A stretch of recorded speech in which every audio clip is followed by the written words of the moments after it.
JT and Low. You never know which way to rap. Classic conversations with JT and Low. You never know which way the rhetoric is gonna go. Classic conversations with JT and Low. Classic conversations with JT and Low. You never know which way the rhetoric is gonna go. Classic conversations with JT and Low. You never know which way the rhetoric. Classic conversations with JT and Low. You never know which way the rhetoric is gonna go. Classic conversations with JT and Low. You never know which way the rhetoric is gonna go. Classic conversations with JT and Low. You never know which way the rhetoric is gonna go. Classic conversations with JT and Low. You never know which way the rhetoric is gonna go. Classic conversations with JT and Low.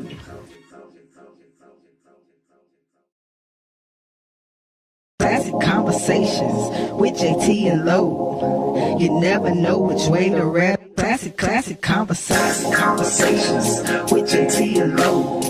You never know which way the rhetoric is gonna go. Classic conversations with JT and Low. Classic conversations with JT and Low. You never know which way the rhetoric is gonna go. Classic conversations with JT and Low. You never know which way the rhetoric. Classic conversations with JT and Low. You never know which way the rhetoric is gonna go. Classic conversations with JT and Low. You never know which way the rhetoric is gonna go. Classic conversations with JT and Low. You never know which way the rhetoric is gonna go. Classic conversations with JT and Low. You never know which way the rhetoric is gonna go. Classic conversations with JT and Low.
Yeah. That's the we rock on one camera, right?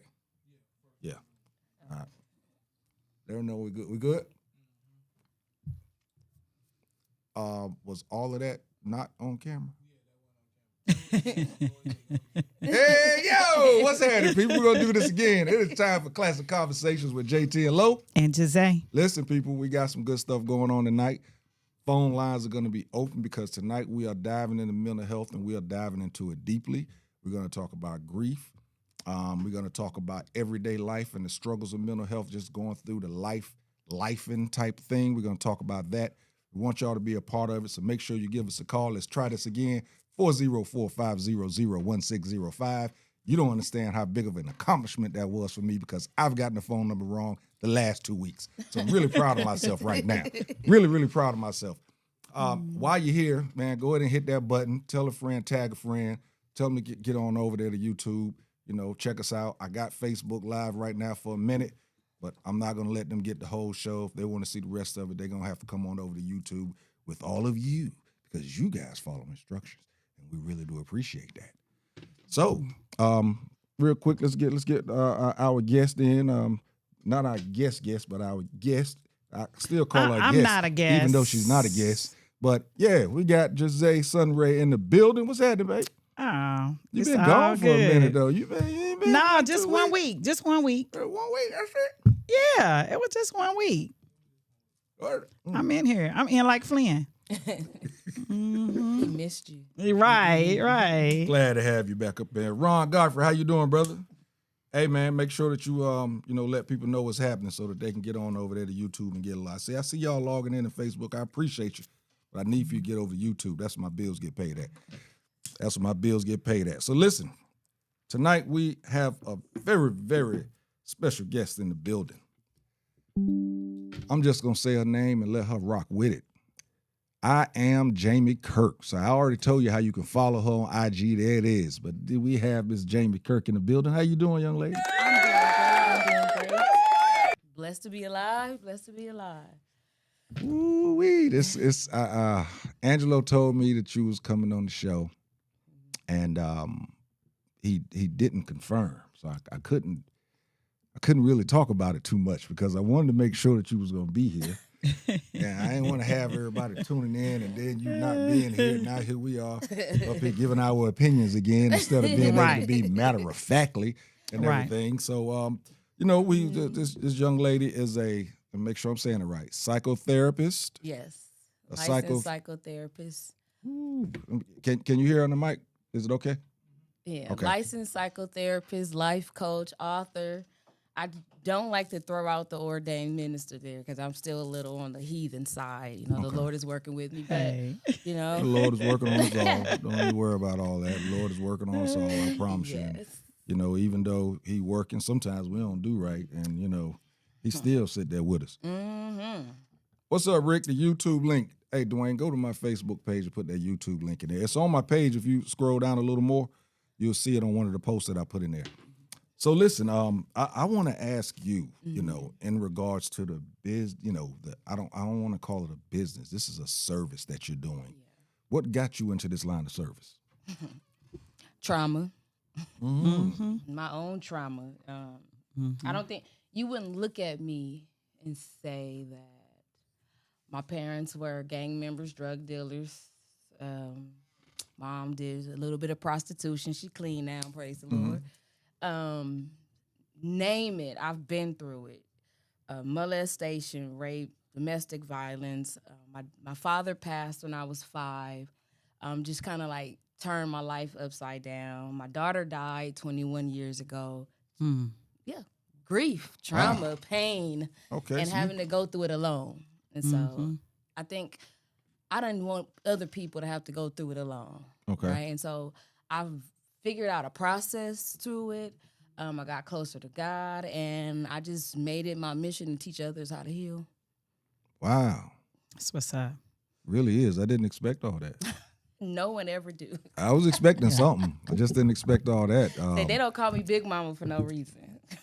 Wow. When I was in college, someone had wrote on the side of the building, psych students are just trying to figure themselves out. Oh, right? And I think that's very true.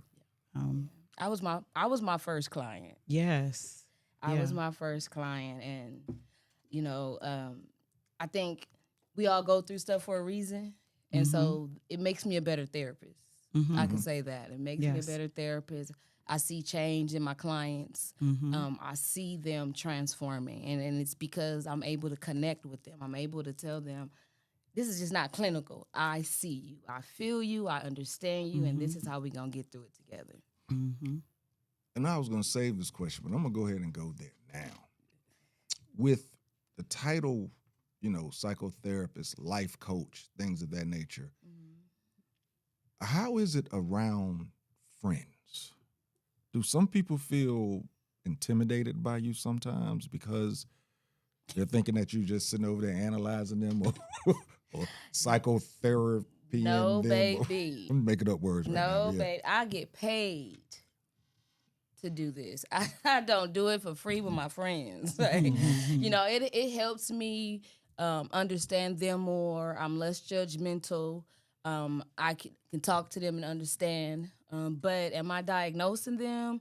No, I don't. But it do help me be more understanding even when I don't agree with the behaviors. So let's say this is not friends. Let's say you're out with friends and people come up, men coming up, throwing a shot or whatever, and then all of a sudden, so what do you do for a living?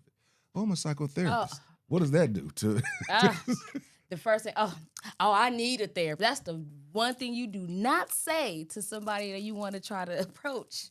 Oh, I need a therapist. Oh, I'm going to refer you out. That is what I get all the time when I say I'm a therapist. They're like, oh, maybe I need to talk to you. I need a therapist. It's like, well, here's my card. They don't know. They just once messed I give you my themselves card, up. Right. yeah. Now you just became a paying customer. Yes. Do you tend to find that since you are more understanding, have you been in places where you've actually taken more BS off of some of your friends because I feel like that's been an issue for me with some people, that I really take in consideration their background and the things they've been through when I get certain responses from them. When sometimes I should give up Even because when of they hurt these you. certain responses, Yeah. right? But I don't, because I'm like, I got to consider the trauma, because a lot of times I'm like, that's trauma talking. Yeah. Let me give them a few days. Yeah. I'm a therapist. I'm not perfect. Yes. Right. And so I still struggle with letting go of friends because I could see the trauma Yes. and the hurt. And I also struggle with letting people go because everybody's not my assignment. Right. Yes. And you'll find yourself breaking yourself trying to repair somebody else. Facts. Right. They will be prepared and go off with life. And then now Yes. you got to start from scratch, trying to start over and figure out who you are now because they've taken a piece of you. How do you draw that line, or how do you come to that conclusion? Well, setting boundaries. Like, setting boundaries doesn't mean that I love you less. It means that I Yes. love me more. Right. Right. And so anything that is going to be an inconvenience to my purpose, I'm going to have to say no. Okay. Right. It could be an inconvenience to my day, but when you're an inconvenience to my purpose, I'm going to have to say no. Okay. I like that. Mm-hmm. Yeah, I was, I guess that's the empathy side.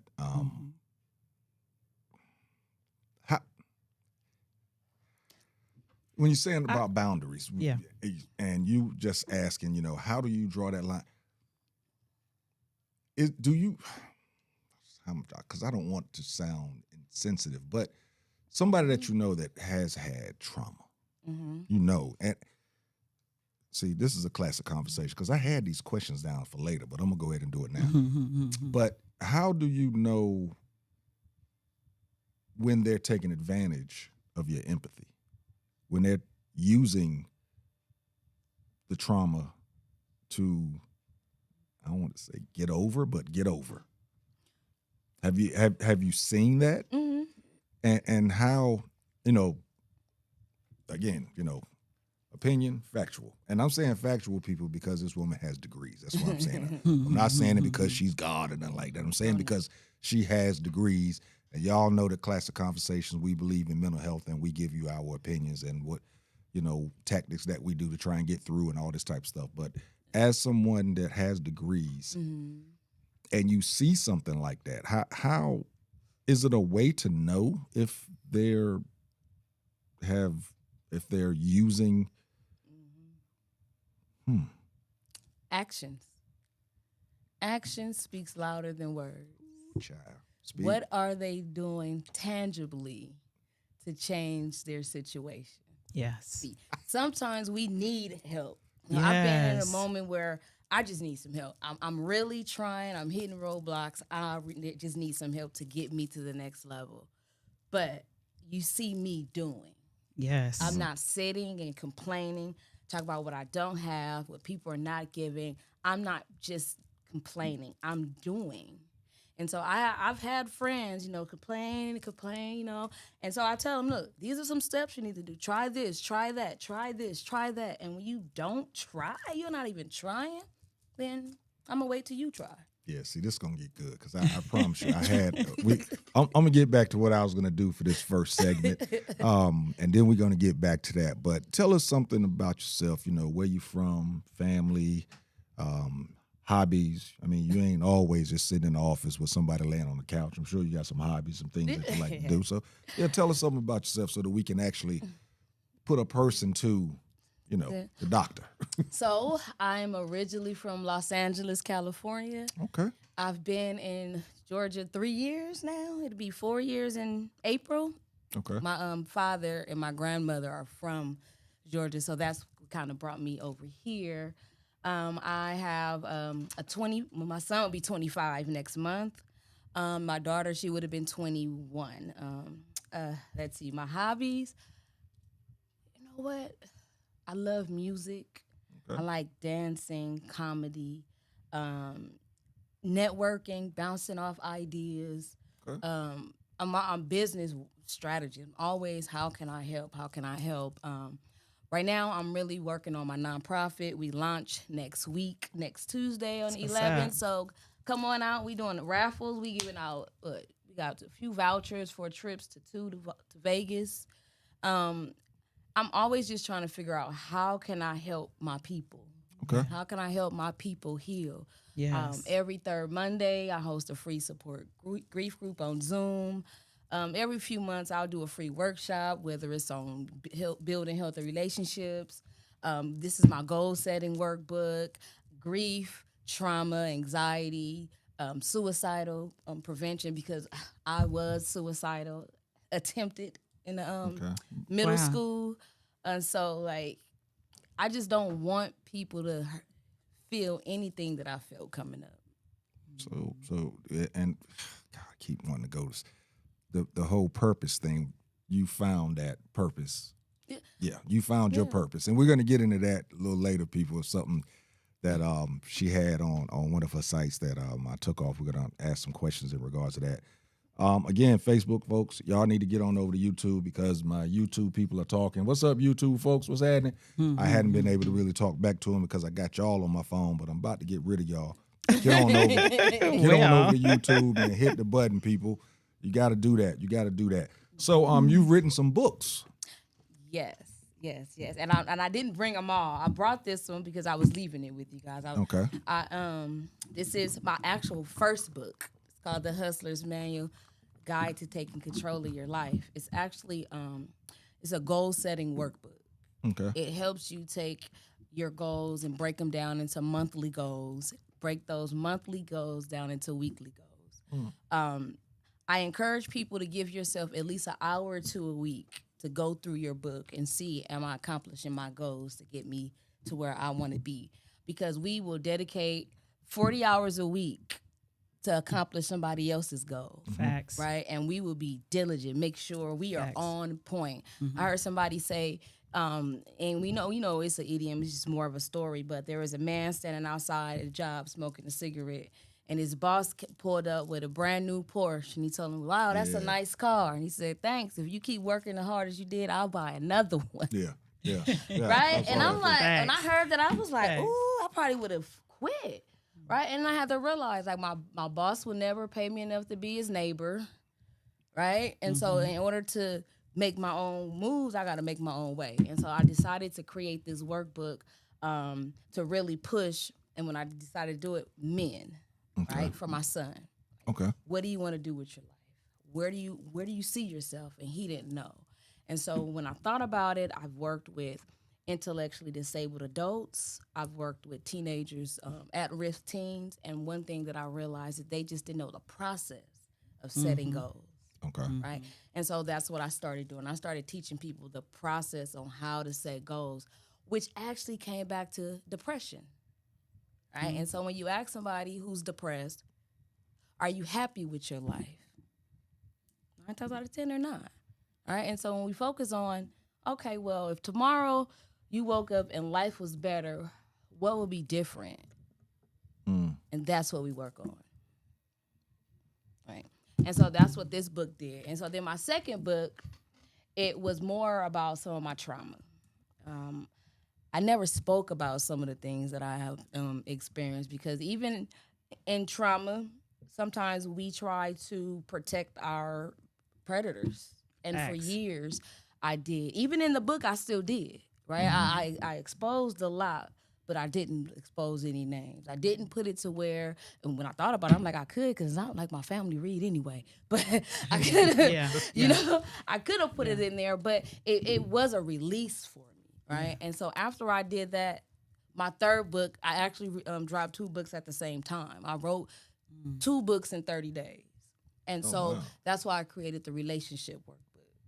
And so the relationship workbook helps you work with the relationship with yourself first by identifying your attachment styles, how you create boundaries, your communication style, your problem solving skills, conflict resolution, self-care, like all these determine how you move and operate in I relationships. love attachment style. Right?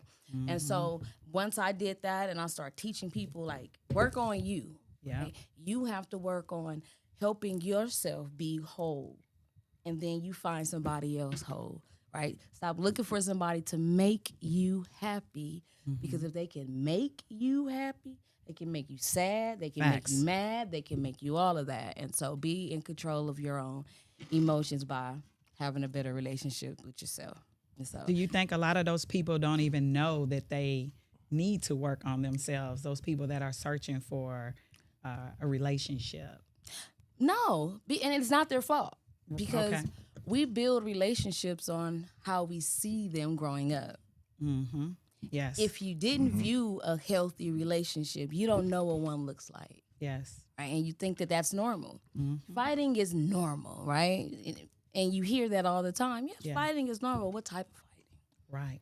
Right. And so when you grow up in a household and someone is abusive, right? I grew up in an abusive household, and I got married. I didn't realize it was domestic violence because I was fighting back.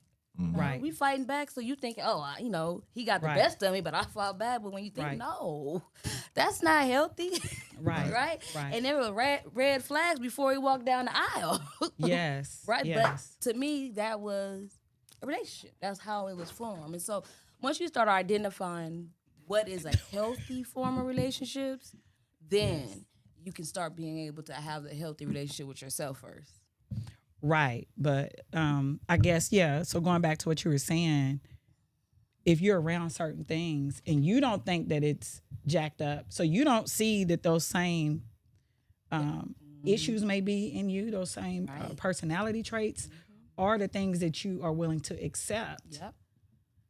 or even the energy that you emit has came from a place, an unhealthy source, Yeah. right? I remember I'm actually a certified special education teacher as well, and we went over ACEs one year, and I had 8 of them. I had almost all of them. When I looked at that, for people that don't know, that's adverse childhood. Trauma and yeah. Don't get me doing all the acronyms. Right. Yeah. But situations that would affect you mentally. They wanted us to know if these kids came into your classroom with some of these ACEs, with one of these things on this list, or with several of them, they may be a problem. But what a lot of adults don't understand is that if you've never processed it, you are still a problem. You are still that little kid. Even if you push it down, right? You are still that little kid that even with me, I wasn't a kid that was a issue. I was really trying to maintain and not get abused, right? So you I was real a good. perfectionist. You was I was. However, that doesn't mean that the trauma did not affect me, right? Because a lot of times it comes out later. Oh yeah, you I'm were pretty, not pretty that sure kid- you grew up being a perfectionist, I which made did. you have control issues and anger problems. And It did. Yes. Yes. And I think that's one of the things I would like to ask you about as well is I was diagnosed as an adult, later on with complex PTSD. And I wanted to, just like you just did with those what you just kind of the feedback you just gave me. What are some of those signs that you see in adults that Being black, yeah. for one, well, look at the men versus women, Yes. right? Wigs, eyelashes. Men are so focused on the outer of a woman that they miss the inner, Yes. and vice versa, Yes. right?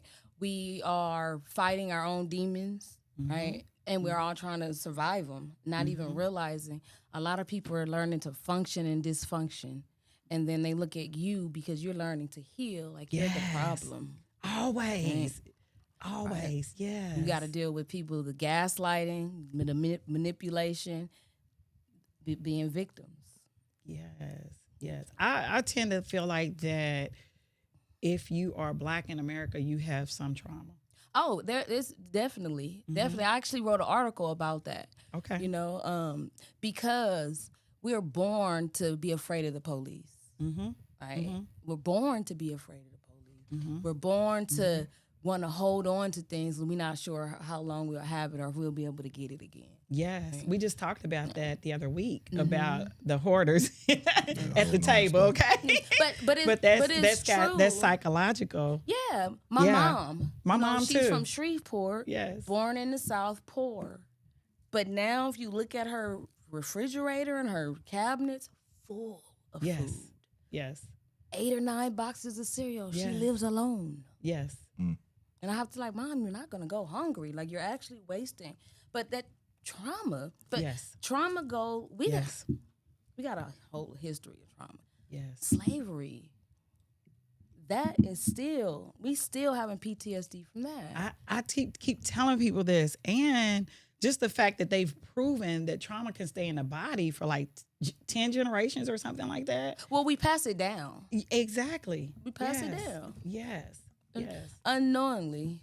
Right? Some of it is passed down, but the other thing that they've shown is that it stays in the body. Say you're not even conscious of certain things, right? They showed how there was a guy that when he was attacked, the person he had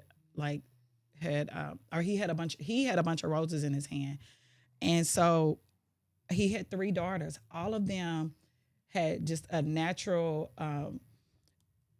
reaction to roses of like they physically got ill, but they never knew what had happened with their father. But this is something that was just in their body. Okay. That was passed down, through genetics or what have you. Well, that's Right. new one to me. I'm a Yeah. nerd. I like to What, look. they allergic to roses? Because They don't. that one The smell turns them off, and they have like a physical reaction to the smell of when they smell roses. Okay. But they've done studies, but I want to let her, because like you said, she's the professional. She just But said she ain't never heard of it either. But she hasn't read it. I mean, I hadn't read it. not everybody. Well, what I'm saying, not everybody reads everything, right? So she doesn't. But that's easily something that she can I look thought I'm gonna have to up. look into that. That's I actually, to be honest, I actually got that from The Body Keeps the Score. okay. That's one of the stories that he has put in that book. Have you ever read that? No. Okay, that's a excellent book. Okay, I definitely Excellent look book. into that because you hear when people say about anxiety and depression, like, I got it from my mom or I got it from your dad, and I'm like, it's a learned coping skill that you learned from them, but it doesn't go in the bloodstream, so it wasn't passed down. That's the point as that like- I was going with. He He ain't passed down that you it's smell not. a rose and it Well, that affects couldn't you. be because that wasn't Well- nothing he was born with, so he couldn't pass that down. Sometimes, but certain fears, Right. but depending on how I allow that fear to bother me around my children, Yes. right? And so, like when my son was small, I think he saw my reaction to spiders, and he would freak out if he saw something that even looked like a spider, just based off my reaction, right? And it's just Right. teaching him, when I see this, I'm supposed to react like this. And so I had to Yes. go in there and train him. No, I'm scared of spiders. You don't have to be, right? Yes. It's teaching them. Stay it's a scared of separate spiders, thing. bro. Huh? Stay scared of spiders. You can hold on to that one. You can hold on to that. He one. don't have to. Hey, He look, don't need to. I want to ask this because we going right into the other subject matter I want to get with in regards to the trauma part. But you was talking about the relationship workbook. There was somebody, when I told somebody at work, and I haven't seen if they've chimed in yet or not, that you were coming. I had you on the show tonight. Okay. And I was actually looking at some of the stuff, and I said it out loud. I'm like, oh, she wrote a book, blah blah blah. And I said, on the relationship workbook, couples in therapy. Do you feel that therapy should be done separately first and then together? Or should they do it together and then separately next? Or does it vary between the couples? It varies. If there's a problem with just communication, they're having their own relationship problems. Some stuff can just be worked on through therapy together. But I always recommend them to have their own personal therapy so that they can learn how to process their own trauma, which is causing them to have these things. I will touch on it, but I can't really make it too much about them and that because it is a couples thing. But I will touch on it and let them see this is where it comes from. And so once they see I'm a root person. I'm gonna just start with that. I'm a root. So when you tell me the issue, then I'm gonna start going to your childhood. When did this first start happening? Because there is a root. And once you get to the root, if you're in the couples therapy, then I'll tell you to get it to personal therapy so y'all can address the root. So that's the whole working on self thing before you can. Yeah, Okay. but you don't technically have to be in therapy personally before you go as a couple. All right, well, listen, y'all. We're gonna take a quick break. I know that got a lot of things going on the chat. When we come back, I'm gonna go over some of them comments, but we will be right back, and we're gonna get into this whole trauma thing in regards to managing mental health in everyday life. We'll be right back. Classic Conversations with JT and Lou. And Jose.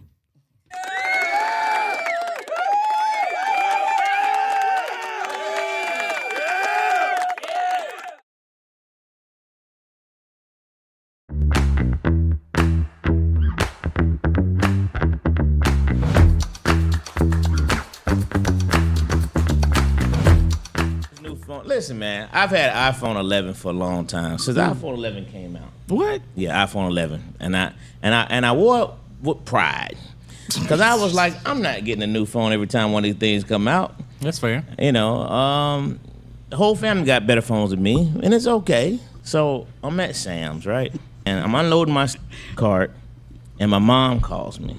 I put it on the speaker until I get my Bluetooth. You look in the parking lot, it was dry to the left. It was dry to the right. It was dry everywhere you could see. My phone's on the back of the trunk.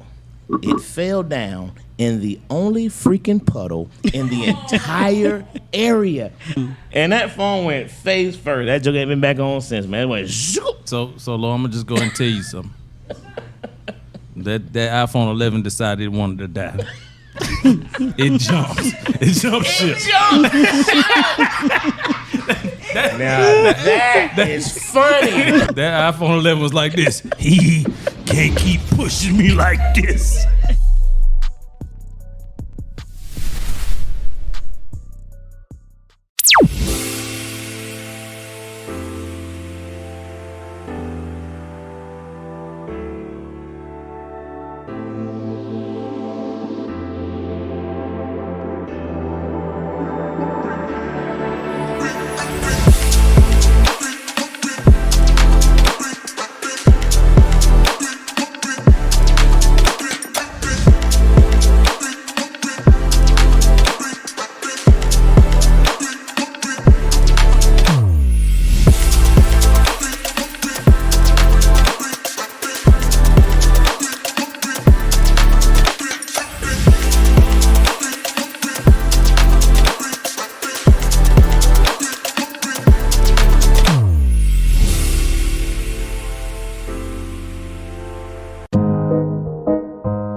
Ready to find a studio that matches your podcast vision? Located inside Uptown Comedy Corner, our studio just 5 minutes from Atlanta's airport has everything you need. From high quality equipment to multi-camera setups for live streaming, we've got it all. With 15 plus years of experience, our team ensures smooth sessions with editing and post-production services at an additional cost.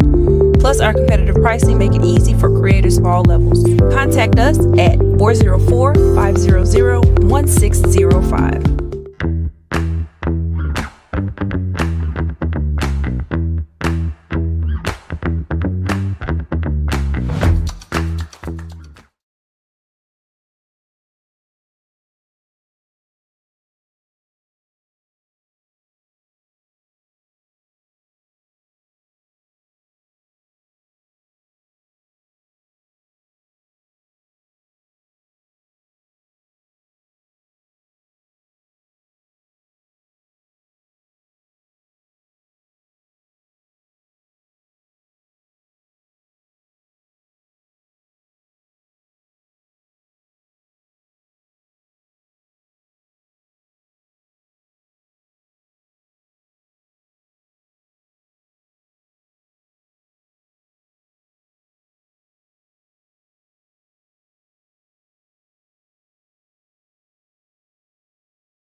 Yo, what's happening, man? Classic Conversations with JT and Lo. And Jose. Listen, man, we are back. We are back again. Phone lines are open 404-500-1605. You folks out there, I'm not seeing anything up here, man. I need you to hit these buttons and help this doggone algorithm go up. I need you to hit these buttons, folks. Let me go over some of these comments real quick. What's up, Kiki? Kiki wanted to say, listen, girl, you got a son that's 25 years old. You look amazing. Thank you. My man Ron Godfrey, he also, he's in the same club with you.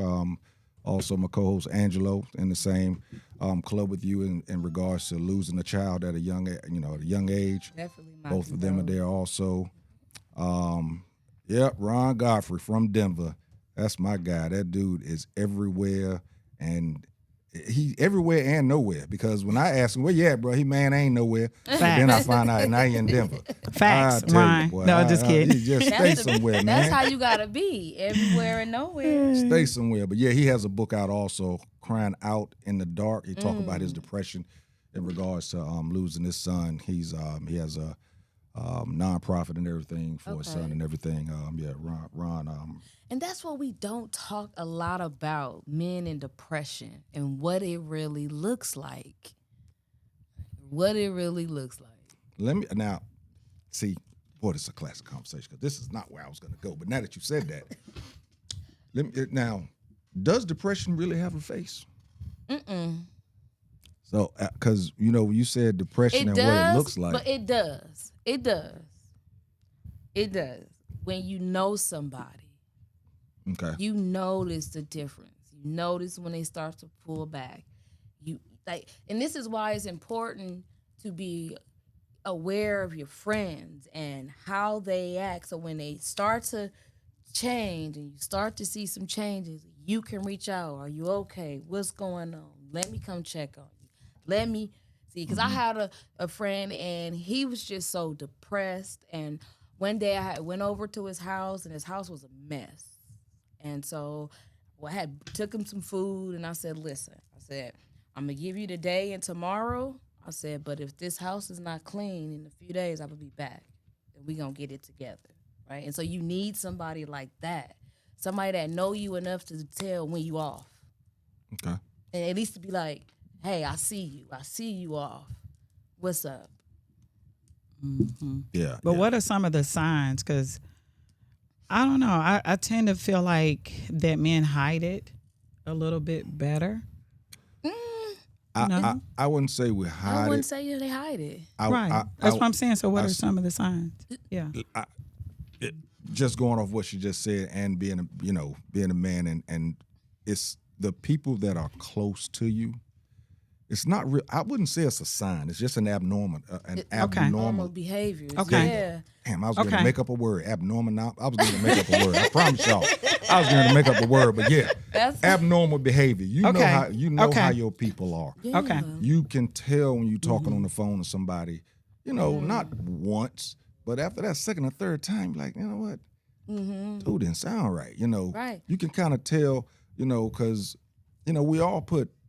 I mean, we're men, and men that's solid will always put up a good face, a good front, because of the simple fact they don't want their loved ones Yes. worrying about them. Yes. That's Now, the part this is I was where- saying. This is where Yeah. the friends have to come in, and I'm not talking about somebody just clicked a button on Facebook. I'm talking about your peoples. People, yeah. Yes. I'm talking about your peoples, the peoples Yes. that see you, the people that Your that- community. that you've talked Yeah. to, that you've been sitting around talking to at 1 a.m, just kicking it, and you're talking about real shit. I ain't talking about just talking about the Falcons. I'm talking about you talking about some real stuff. You know what I'm saying? Yeah. And we all, I think, I have a lot of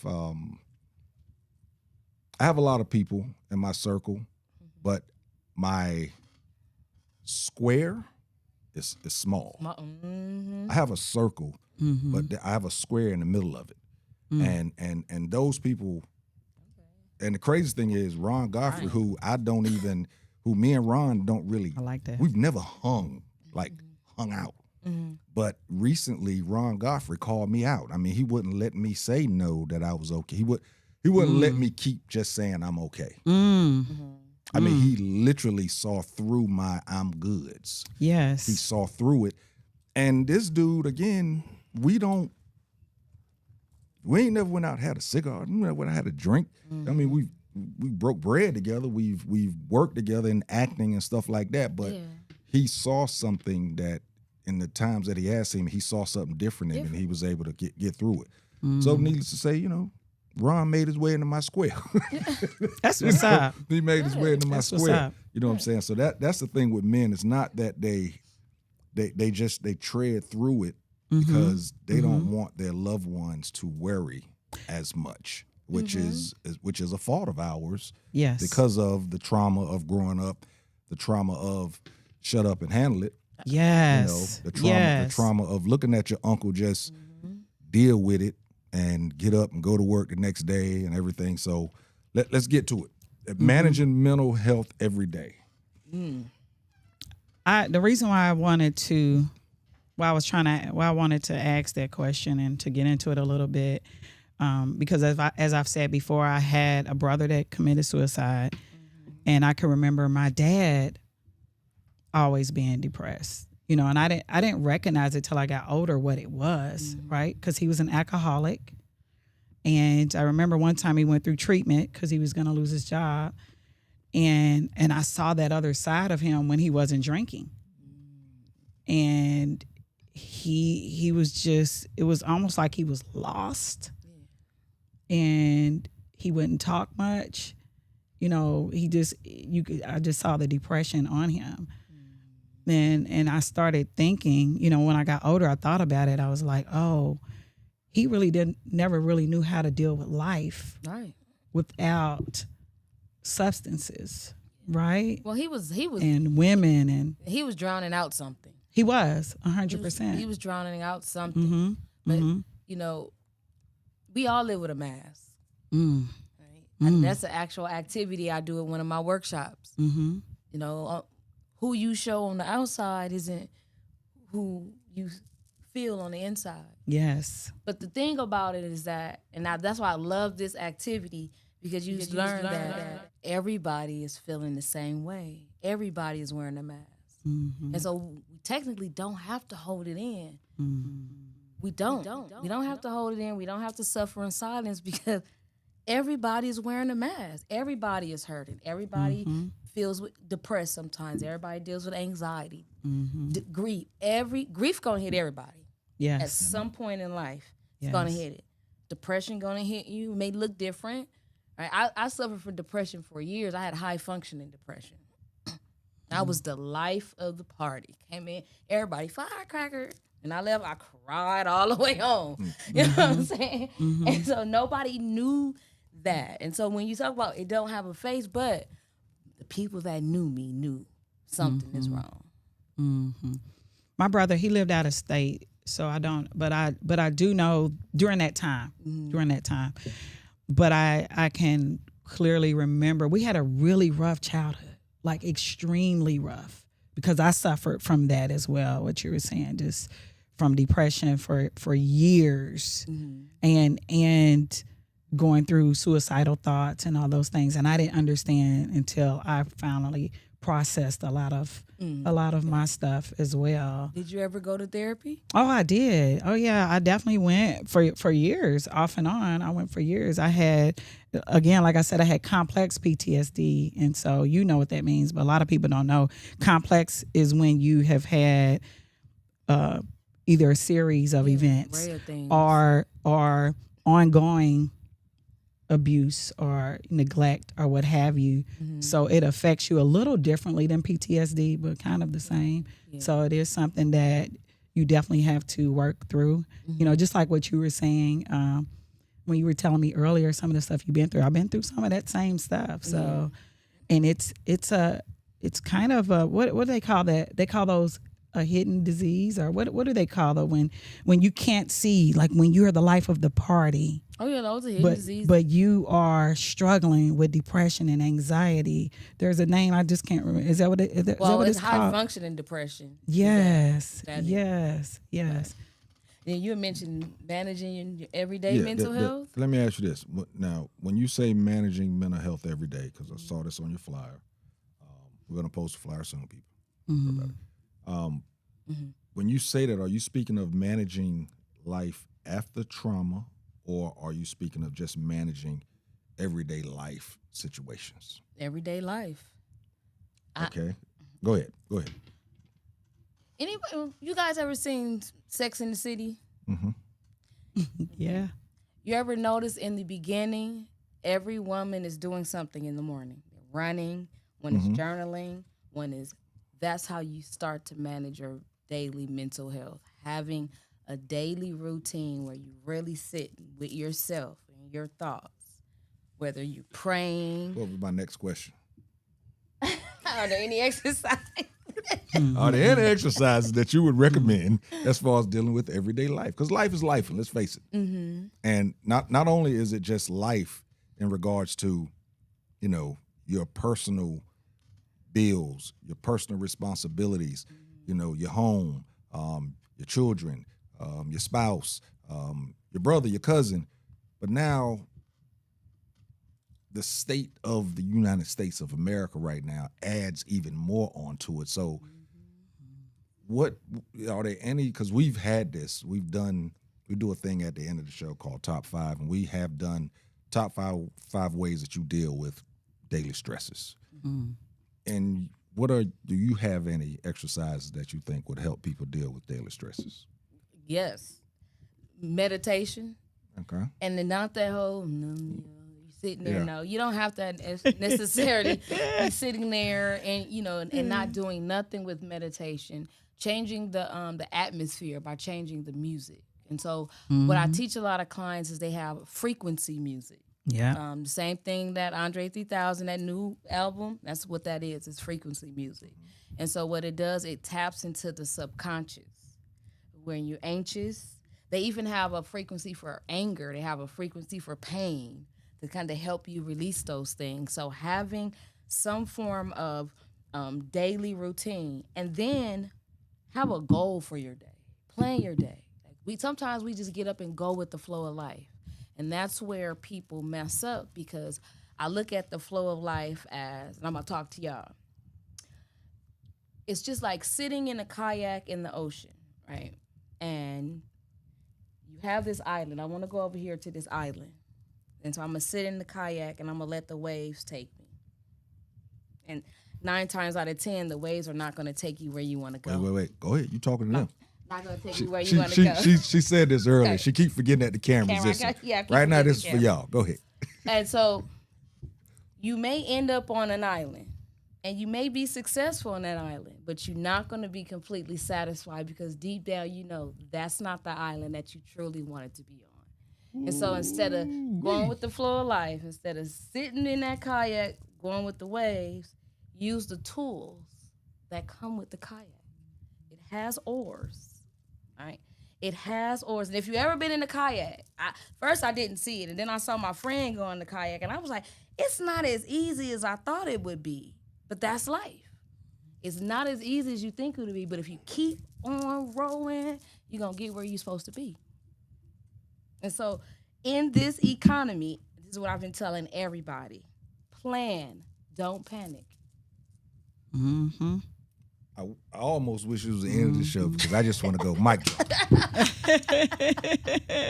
That shit was so powerful. I hope it didn't go over y'all head right there.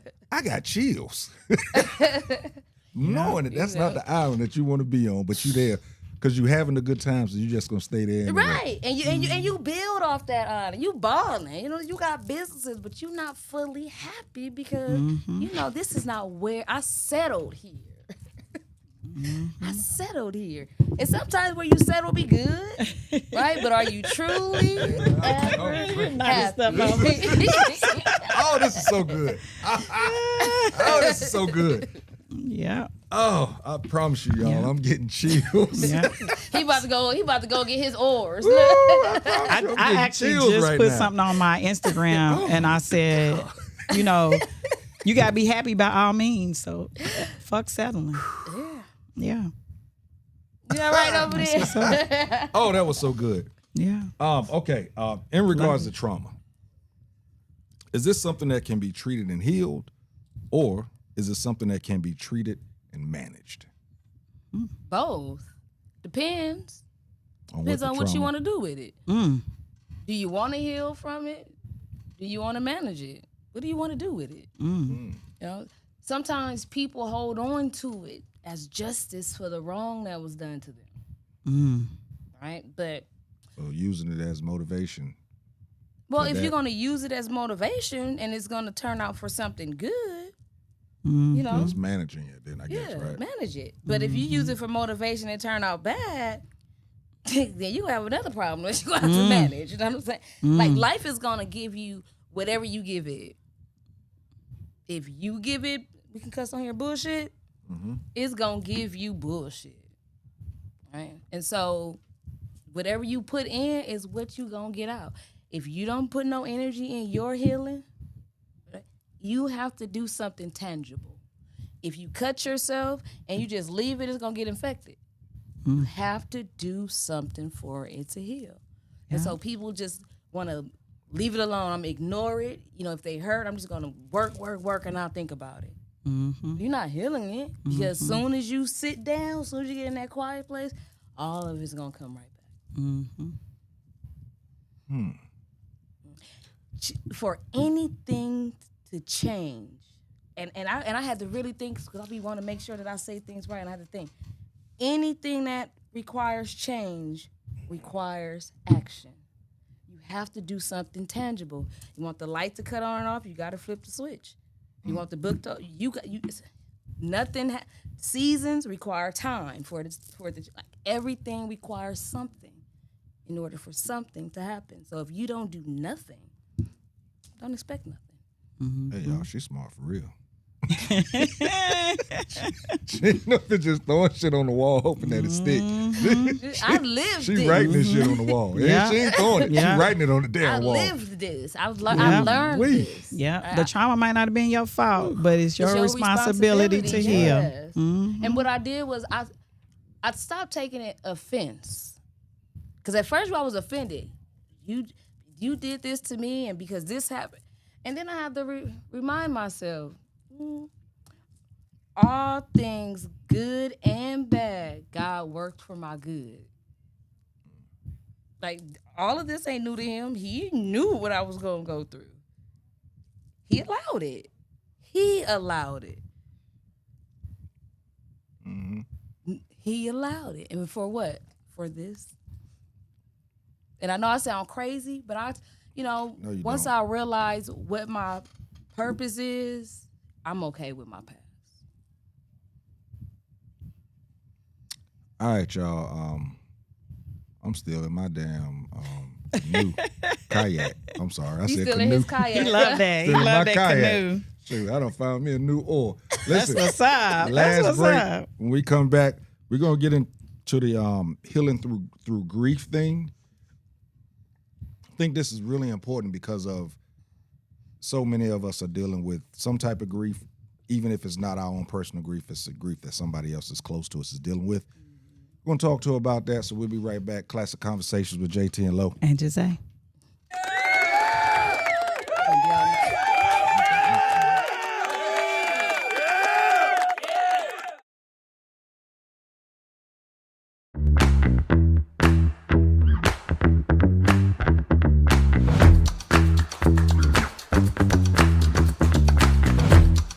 New phone. Listen, man, I've had iPhone 11 for a long time since iPhone 11 came out. What? Yeah, iPhone 11, and I wore it with pride because I was like, I'm not getting a new phone every time one of these things come out. That's fair. You know, the whole family got better phones than me, and it's okay. So I'm at Sam's, right, and I'm unloading my cart, and my mom calls me. I put it on the speaker until I get my Bluetooth. You look in the parking lot, it was dry to the left, it was dry to the right, it was dry everywhere you could see.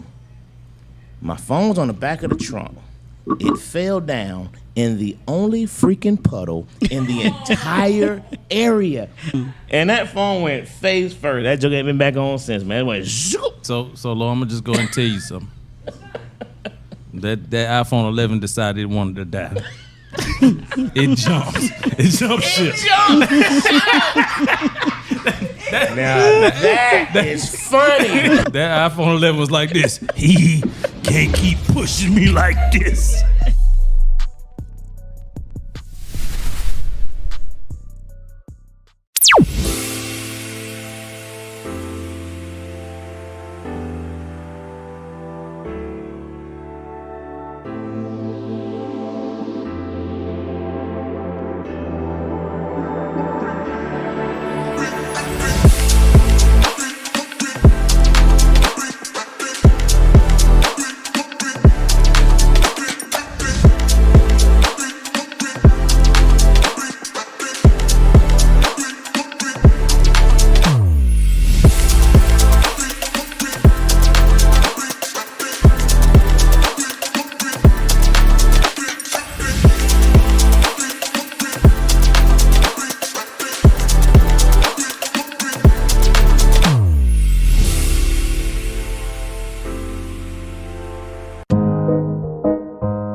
Ready to find a studio that matches your podcast vision? Located inside Uptown Comedy Corner, our studio just 5 minutes from Atlanta's airport has everything you need. From high-quality equipment to multi-camera setups for live streaming, we've got it all. With 15 plus years of experience, our team ensures smooth sessions with editing and post-production services at an additional cost. Plus, our competitive pricing make it easy for creators of all levels. Contact us at 404-500-1605.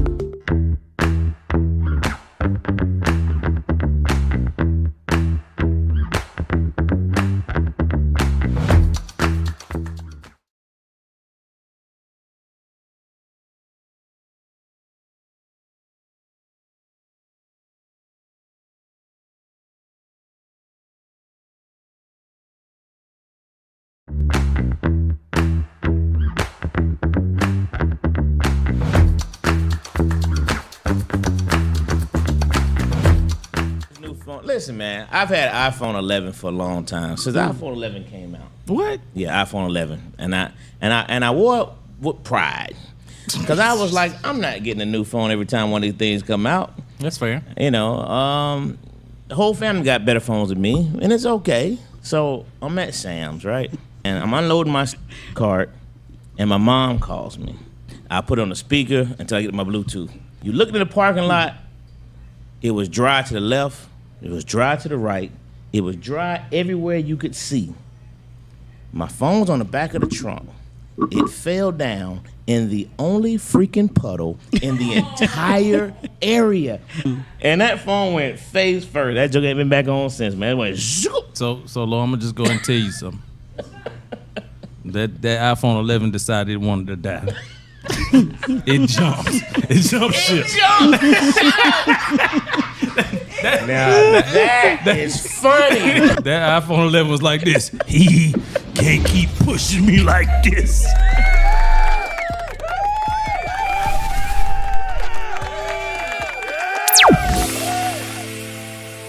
We back is what we are. Classic Conversation with JTLO. And Jose. Listen, y'all, I don't want Jose to be angry, mad at us because we let her get this in. Don't ask your question. No. Don't ask your question now. Go. Ask your question. No, I think you should ask yours. Ask your question. Come on now. 404-500-1605. I want to get into this next, so go ahead and ask yours because I think it's going back to mental health every day managing. So go ahead. I just was gonna ask her thoughts on Gucci had just recently came out with his book and was talking about him having episodes and some of the things he's been through, and they've come down hard really on Keisha. And I just wanted to get your opinion on that, from a therapist point of view, because I thought she was doing a hell of a thing. What she was doing, dealing with somebody with schizophrenia and trying to protect him. But what do you think? Mm-hmm. I think it's different when you living with somebody with schizophrenia. Right. Schizophrenia is so far from bipolar. Hey, remember, a few years ago, everybody was bipolar. Remember, everybody was bipolar? When they wasn't. But schizophrenia is totally different and scary. Yes. Right? And so you have to worry about this person going to kill you one day. Yes. You don't know when, you don't know. And so what do they expect? Right. What do you expect a person to do with a person who is violent, aggressive, requires medication? Medication may work. After a few months, medication don't work, and you back on this whole cycle again. Yeah. Like you never get peace. You never have a life of peace. And so what happens when somebody is living in chaos too long? Well, what would you do if you were living in chaos too long? Yeah. I'd probably go just as crazy as the other person is. Yeah, if you don't leave. Yeah. But she's held him down, though. Yeah. And it's a classic conversation. Here we go. Yeah. I listened to, I don't know if you heard it. Mm-hmm. They was on the Breakfast Club. Yeah. And they were doing the tour for the book thing. Okay. And they were talking about that, his episodes and everything. And Yes. Keisha was there with him. They asked her, so Keisha, who are you talking to as you're dealing with this of holding him down? She said, I talk to myself. She might be just. And that scared me. I was like, wow. She might be. She's not getting, she's so zoned in on, like you said, protecting him because of, let's face it, she has her money, but he is the empire. And, she loves him, so she's trying to make sure that his episodes are not seen and nobody really knows about them. Yeah. But what you just said, somebody being in a chaotic situation, how is she able to get through this without speaking to someone? You see how somebody be in an abusive relationship and you never know? Yeah. Same. Right. Wow. Yeah.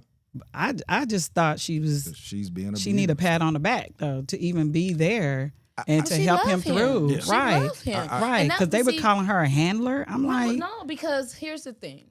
You have, when somebody has a mental illness, because everybody has mental health. Yes. Not everybody has mental illness. Right. Mental illness are symptoms. So she's in love with Gucci Mane's character. Yes. Schizophrenia are the symptoms. So when he acts out and stuff, those are symptoms, not him. And so it's Yes. easy to see where she's in love with him. And that's what Yes. she holds on to. And that's what she keeps trying to get back. Him. And Yes. she deals with schizophrenia just so that she can have a piece of him. Yes. People did come at her Yes. pretty hard. They did. I thought it was classless. Some of the people that actually came at her, I think, need some help themselves. Yeah. Yeah. Um, Social media is, His ex-girlfriend wrote a song, a rap song. Mike's Ask a Cop's lady. What's the name, Dwayne? The one that Ask a Cop crazy about? No, it wasn't Megan. It was, who was the girl? Can't think of it. But it was another rapper, female rapper, big time, that's been spinning out. And she's the one that came at her talking about she's the one that started it anyway. Oh, you Anybody talk paid about, attention to her. Nicki Minaj? Yes, she's Nicki the one that Minaj came. is schizophrenic too. I think she is. And that's what I was or saying. bipolar. She's Yeah. coming No, at that her, dude, and she needs some help. that's drug induced schizophrenia. Yes, I agree. And she Yeah. needs. It Yes. seems like she needs some help.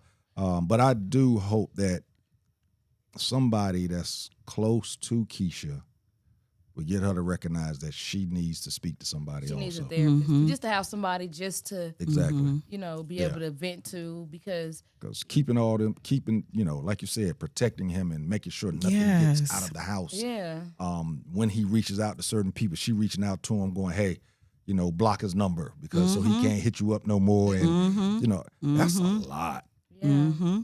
And I feel bad for him because, that's something like you battling the mind. Right. Battling the mind. That's why I'm a big Right. Kanye supporter. Okay, nobody talk bad about Kanye to me. Yeah. Can't nobody talk bad about Kanye to me, because what you're seeing is mental illness Yeah. in the flesh. Yes. And it's not just about take medication, because bipolar medication takes away your creativity. If he takes that medication, he won't be able to make music.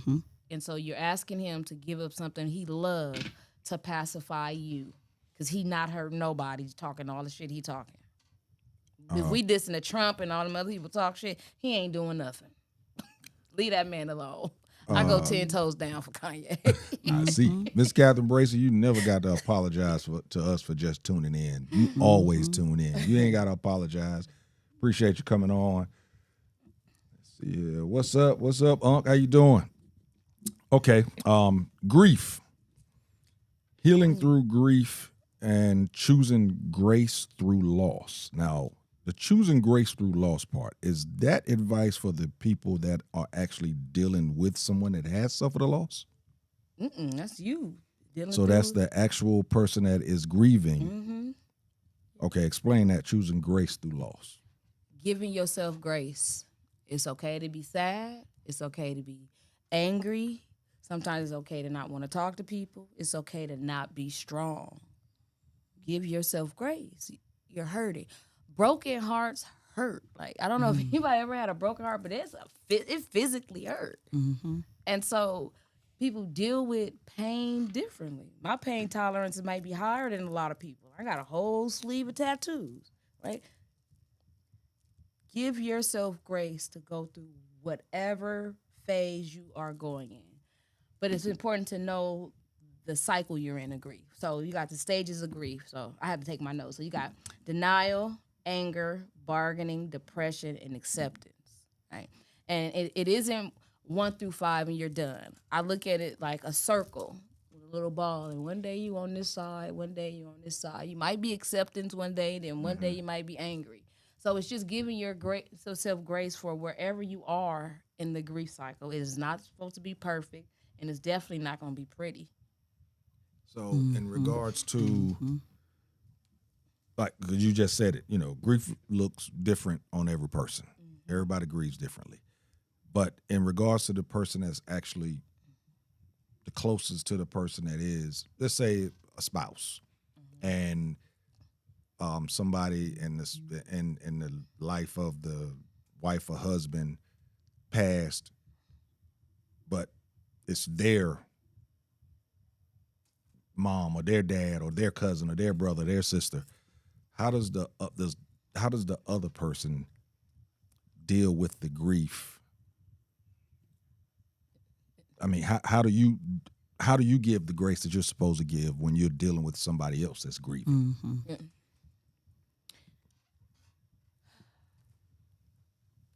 Communication. Ask them what they need. If you're able to give them what they need, give them what they need. If you can't, you can't. Is that not more harmful if you can't give it to them? Well, it's more harmful if you trying to give them something you can't.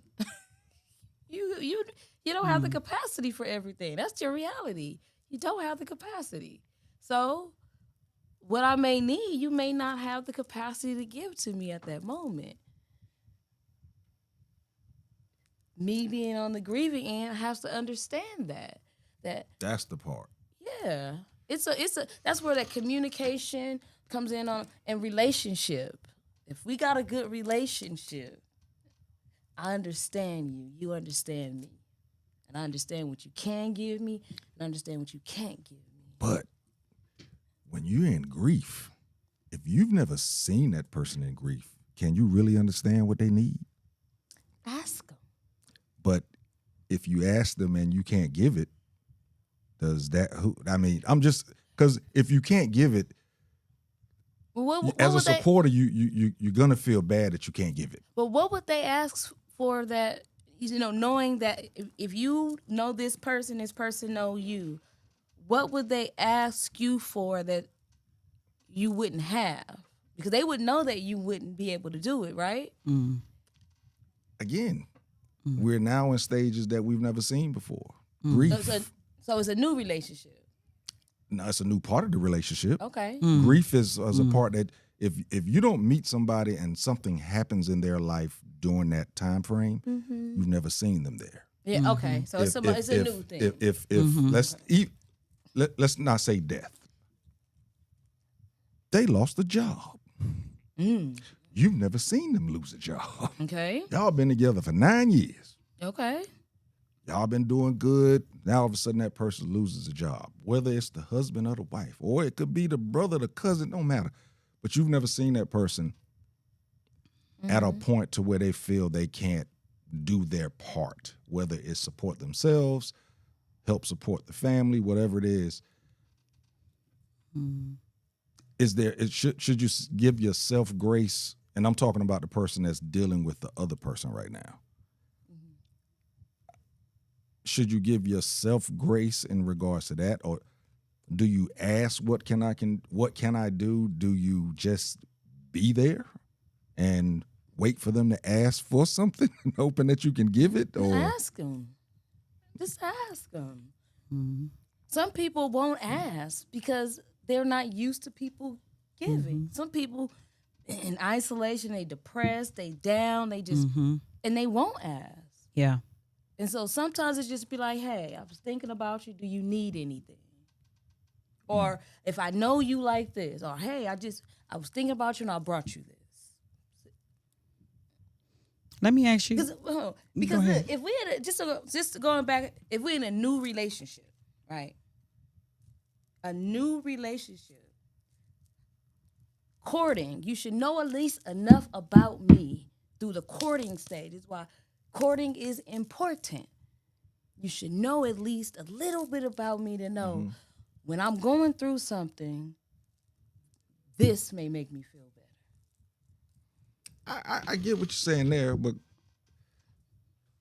if I'm sad all and somethings I'm ain't grieving, equal.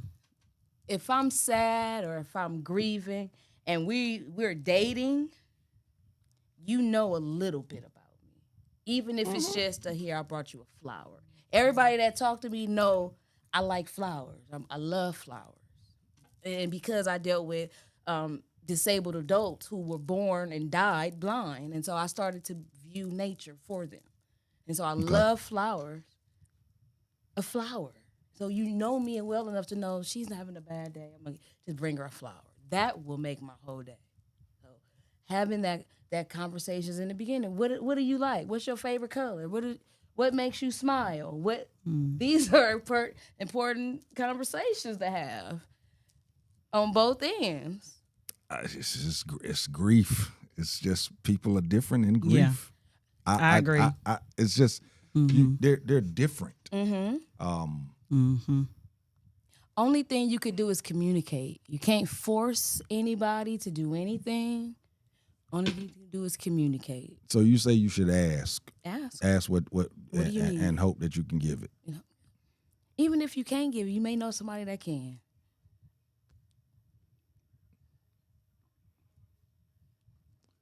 That's a rough one. Sometimes you just may be the resource. You may not be the one with the gold. You may know somebody with the resource part. That makes a lot of sense. That makes a lot of sense. I had another grief question. It's kind of like what he was asking. It might be the same answer.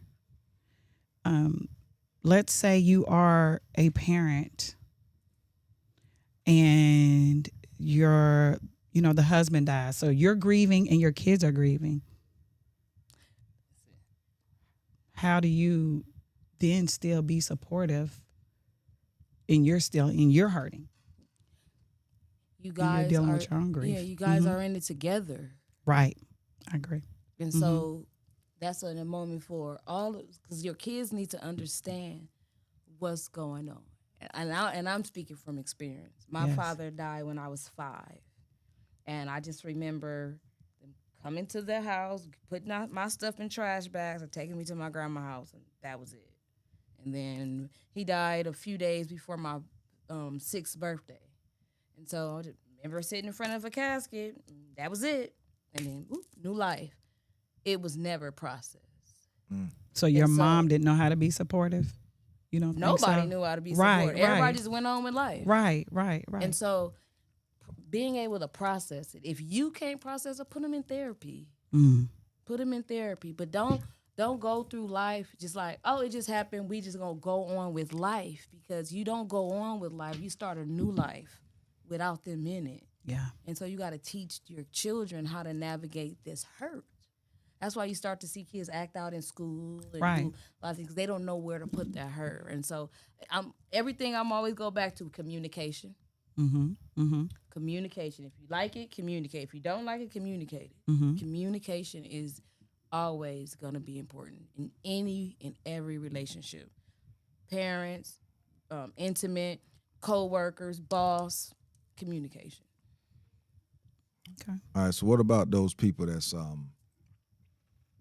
always positive, working through everything, saying that it's time, whatever the grief is, whether it's death, whether it's loss of job, whether it's car accident, COVID, the flu, a cold, shit.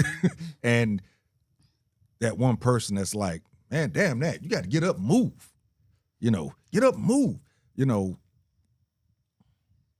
Is it, just from your professional opinion, is it dangerous to be the motivator towards someone that is going through some grief? It can be. Okay. Because that was my mom. Gotta get up. You can't just lay in this bed and get up. Lady, you about to fight. Right? Because that's all I have right now. You need to accept me for where I am. This is all I have right now. You trying to force me to do anything isn't going to do anything but sever our relationship. This is why I'm always say communicate. Ask, what do I need? If I needed to get up, I would have said I need to get up, right? Right now, I just need to be in my thoughts, even whatever that is. If you don't want me having negative thoughts, hey, send me a positive sermon or send me something positive. But that, you got to get up, you got to get up. And usually that comes from, like I said, usually it comes from friends. Yeah. That's not with you every day. Yeah.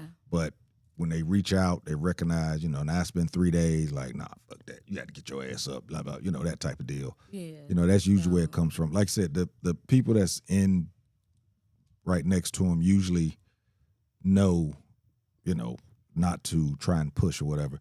Last one, 2 more. How long before you start thinking that someone may need outside help, like, say, grief counseling,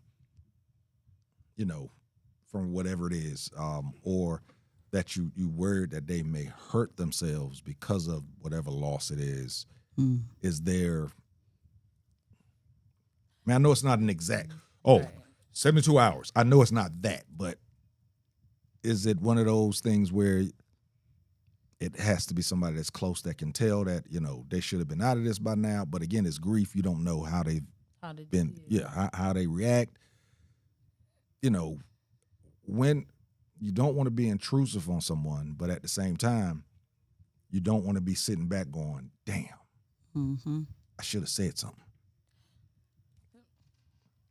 If someone truly wants to kill themselves, there's nothing you can do. They're going to do it. They're going to figure out. If somebody really wants to do it, they're going to figure it out. You got to get deeper than that. Right? You want them to know that, if anything, you love them. You can't speak for the other people that's not there. And you can only speak to who they are to you, and hope that means something. By the grace of God, I haven't had any friends that get to that level with grief. I've had friends commit suicide, and because I'm not in my friend like analyzing, you know, everybody, I could honestly say we never saw it. I've always saw him smiling and stuff like that, and so when it comes to were saying, pay attention to someone's behavior. Behavior says everything. When they no longer want to engage, they no longer want to talk, you see that they are not eating, right? They're not paying their bills, they're not taking care of their animals, they start giving stuff away. You start seeing people where they start to be negligent with their home stuff, and they just start to travel a lot. They spending all of their money, stuff like that. But that's why it's good to have these relationships with people that aren't just shallow. It's a little bit more intimate. Well, you answered my other question. Are there any signs to look for in regards to them hurting themselves? You just you just answered that. So I don't have to ask that one. So if there's, you said that if they want to do it, they're gonna do it, right? So you're saying like there's nothing that you can do for them. For somebody that already has it in their head, yeah, they not finna give you no signs like that. You know, they like I said, they'll start giving stuff away. Yeah. But if most people don't recognize that, they just think, you know. Yeah. If they don't have anything where they feel like it's valuable to live for. Some people won't kill themselves because they don't have nobody that's gonna take care of their cat. Simple as that. Right. And so communication, relationships, and that's why it's always important to let people know that you care and you love them. Right. But that's the part that I thought that sometimes that's what they need, right? Like you said, their cat loves them. But if they know that someone else something is depending on care, I you know, and I can't say I know that 100%, but I just feel like I've been around, you know. I've also had someone that his brother committed suicide, and then he did, but he tried to reach out. He was in a deep, you know, in a dark space, and he reached out to a lot of people. Yeah. You know, just those dark spaces. and it hurts so bad because people look at the dark spaces like they're buried, right? And not planted. There's a difference. Dead stuff is buried, but something that is supposed to live is planted. Come on. And if you look at the process of a plant, it is a seed taken from its environment, put in a dark place alone, and put through the elements in order to grow. Told y'all she was smart. That's what's up. And plants don't grow up first, they grow down. And that's that inner work that you're doing on yourself that nobody sees before you step out. What do they pop out and show niggas? Told y'all she was smart. She ain't just throwing shit on the wall hoping it sticks. She writing it on the wall. And so I always, when I talk to people that are suicidal, I always tell them 24 hours could change. 24 hours could change your life. Had I committed suicide, had my suicide worked, when I was 14, had it worked, mine didn't work, I wouldn't be who I am today. 15 wasn't gonna last, but back then that was that was the end for me. I didn't see past. I didn't see past 21. Anybody thought that, hey, 30, everybody was like, I can't wait to turn 30. It was like 21, that was it. My life. And so I never saw life in my 40s. And so when I see people that even talk about like they don't have any hope, like, you don't need hope right now. Wait till tomorrow. 24 hours could change anything. Yeah. I've been, I hate to say fortunate enough, but I've had a great friend of mine try and commit suicide, and it just so happened that I answered the phone when his lady happened to call me, and I'm notorious for not answering the phone. But I actually answered and was able to get there and, get the ambulance over there and everything to save him. But you're right, that 24 hours changes things. Daughters talking to him and everything just changed everything. Kicked it with my man this weekend, doing great. So, yeah. Wow. Hold on, let's see here. Bracy says, it's not easy, especially to watch a person grieving when you must watch your loved ones go through it. Grief never leaves your heart, only go through sadness daily. People can hide their pain so well you'll never know they are hurting up until it's too late at times. Yeah, that. People get caught up in that because they're trying to mask it. Like you try to go through the day and not think about it, and I don't want to cry, and I tell everybody, cry. Matter of fact, schedule your cry every morning. I'm gonna cry every morning. Get it out and go through life. Crying, I got to get my ass up and go to work. Good. And listen, and when you get in the shower, cry in the shower. Okay, let's go. Black people don't take nothing serious. All right, let's go. I say cry in the shower. But cry while you doing it. I don't care about the crying. Crying don't stop nothing. But. All right, so this last little subject, again, something straight from, your flyer, overcoming adversity and finding your purpose. When you say purpose, and when I typed this, I felt good about myself.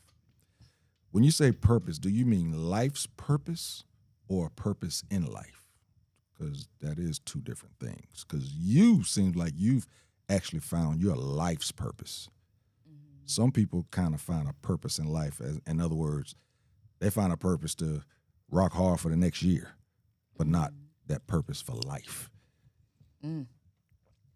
Oh, damn, did I teach you something? Shit, look at me throwing shit. Writing shit on the wall instead of throwing it. Well, no, because that's true. Some people, they find their purpose, but they don't discover the purpose of life. So would you say those people that keep moving find many purposes? You can. Because sometimes your purpose is to serve. In all different types of ways. In all different type of ways. But you still don't understand the purpose of life. Right? The people that are trying to be perfect. I'm trying to serve, and I'm trying to be this. I'm trying to be this perfect person. And failing. Yeah. But let's say somebody that finds, again, a purpose in life, short term, but it is service. Hell, a podcast, mentoring, just small things, but you know that this is not going to be, quote unquote, your career path. Would you say that that's healthy? Yeah, it's part of your process. Okay. Right? My first, I didn't have businesses. My friends used to say I was Jamaican. My first, let me see, I had a real estate license. Didn't sell not a house. I talked more people out of buying houses than I did. I did because you can afford it, but you can't. And I'm saying like, yeah, you could do this, but I wouldn't do this. I would do this. And they're like, you supposed to be, no, I can't do my people like that. Right. But what I learned with having my real estate license, I took over when I was selling sex toys. And so Great purpose. but I wasn't just Thank you. selling sex toys. I was teaching I was teaching human sexuality, right? Thank you. Human sexuality. But I was selling the sex toys. The professionalism, learning how to brand and marketing, I learned from the real estate. I took over to doing selling sex toys. But then that was different. I had to go out, meet people, be friendly. Hey, and started doing events. And then, once I graduated school and I was done with that, then I moved on to doing, I own a mobile bartending business in California. Everything from the real estate, sex toys, Poured into what you're doing that right now. because it taught me about making forms, marketing, and, event planning and all of that. And I did that to write this book. So everything that I've learned from there has trickled in. I've been working for myself now for almost 3 years, and running my own business. But everything that I've taken from that has made me better as a therapist today and business owner. And all of this I'm taking to the nonprofit. Well, from all of that, again, I thank you for selling sex toys. No, I'm playing. I'm playing. I heard it all. But see, you didn't see the other flyer that said I'm a certified informed sex specialist. Oh, we sure didn't, because this would have been a totally different damn show. Matter of fact, wow. you coming back Right. for something That's totally what's different. up. That's what's Y'all up. get ready for her to come back. I for tell something everybody different. when my motto used to be, I'm just trying to get rich without having to sell pussy. But now I'm a little older. I was like, that's off the table because it's too much work. And so, now I can do your marriage counseling. You coming back. I can do the marriage counseling. Then I can marry you. Crazy. Right? Then I can marry you, and I can bartend your reception. Then I can help you through your divorce. Oh, no. And- Wait Got a you full minute. circle. Look, got no, you full but circle. you Hold forgetting on. in the middle. I The got sex toys. Yeah, see, I help you during the relationship, the end of I got you full circle. Oh yeah. This ended greatly. Nah. Listen, I was determined not to be broke, right? This ended the And right way. Prostitution is Look, now, off the table. now you want to be quiet. Hey. She went from the marriage to the divorce in 3 steps. Listen, I got you I all was in. like, well, damn. She in the middle of that circle though. She ain't want to talk about the middle of it. That was the sex toy. You're right there in the middle. Yeah. Oh God.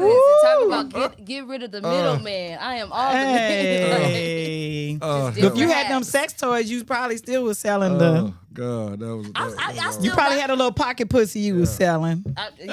Listen, I was and did. Like I said, sorry about that, Mama Brace. She know about that stuff. If anybody a mama, they was getting some too. Angelo, boy, you missed the show. I wish you'd have got here, boy. But we're gonna have her back. We'll be talking about mental health though. Right. Sex is Look, mental look, health. It really is. You notice what I just said? Yes. Kinda, but yeah, Yes. If you're not, we're gonna have if her back. sex is good, then your We'll have mental her health back. isn't always 100%. You got one more question, and then we're gonna go. Nah, I'm You good. good now? I'm At least we good. went out with a bang. Yes, we did. Hey, Listen, for we're going to take a real. break. We're going to come back with a top 5. Then we're going to talk about her nonprofit and some things that she got, a big kickoff that she's got coming up real soon. Yes. We're going to try and get the support for that. We'll be right back real quick. Just being honest, I got to go to the bathroom. But I thought you did the top 5 before we. I don't know what top 5 is. We can figure it out while we're in the break. Hurry up, man. I got to go to the bathroom.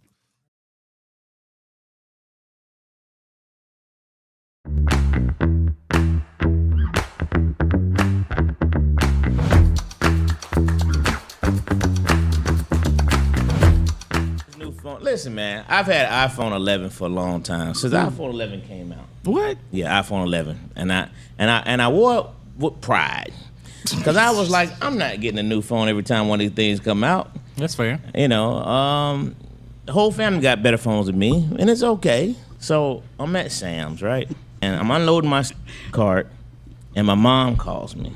I put on the speaker until I get my Bluetooth. You look in the parking lot, it was dry to the left, it was dry to the right, it was dry everywhere you could see. My phone's on the back of the trunk. It fell down in the only freaking puddle in the entire area. And that phone went face first. That joke ain't been back on since, man. It went zoop. So Lord, I'm gonna just go and tell you something. That iPhone 11 decided it wanted to die. It jumped. It jumped ship.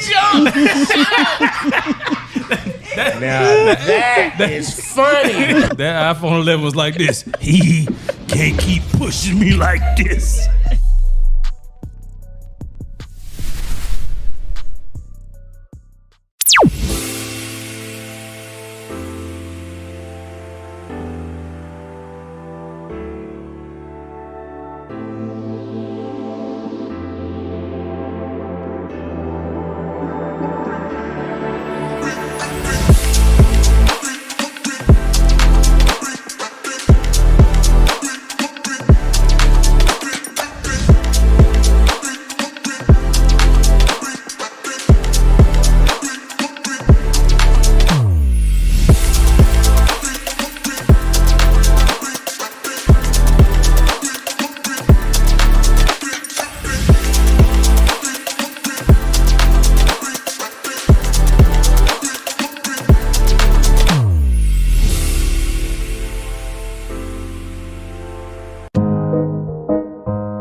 Ready to find a studio that matches your podcast vision? Located inside Uptown Comedy Corner, our studio just 5 minutes from Atlanta's airport has everything you need.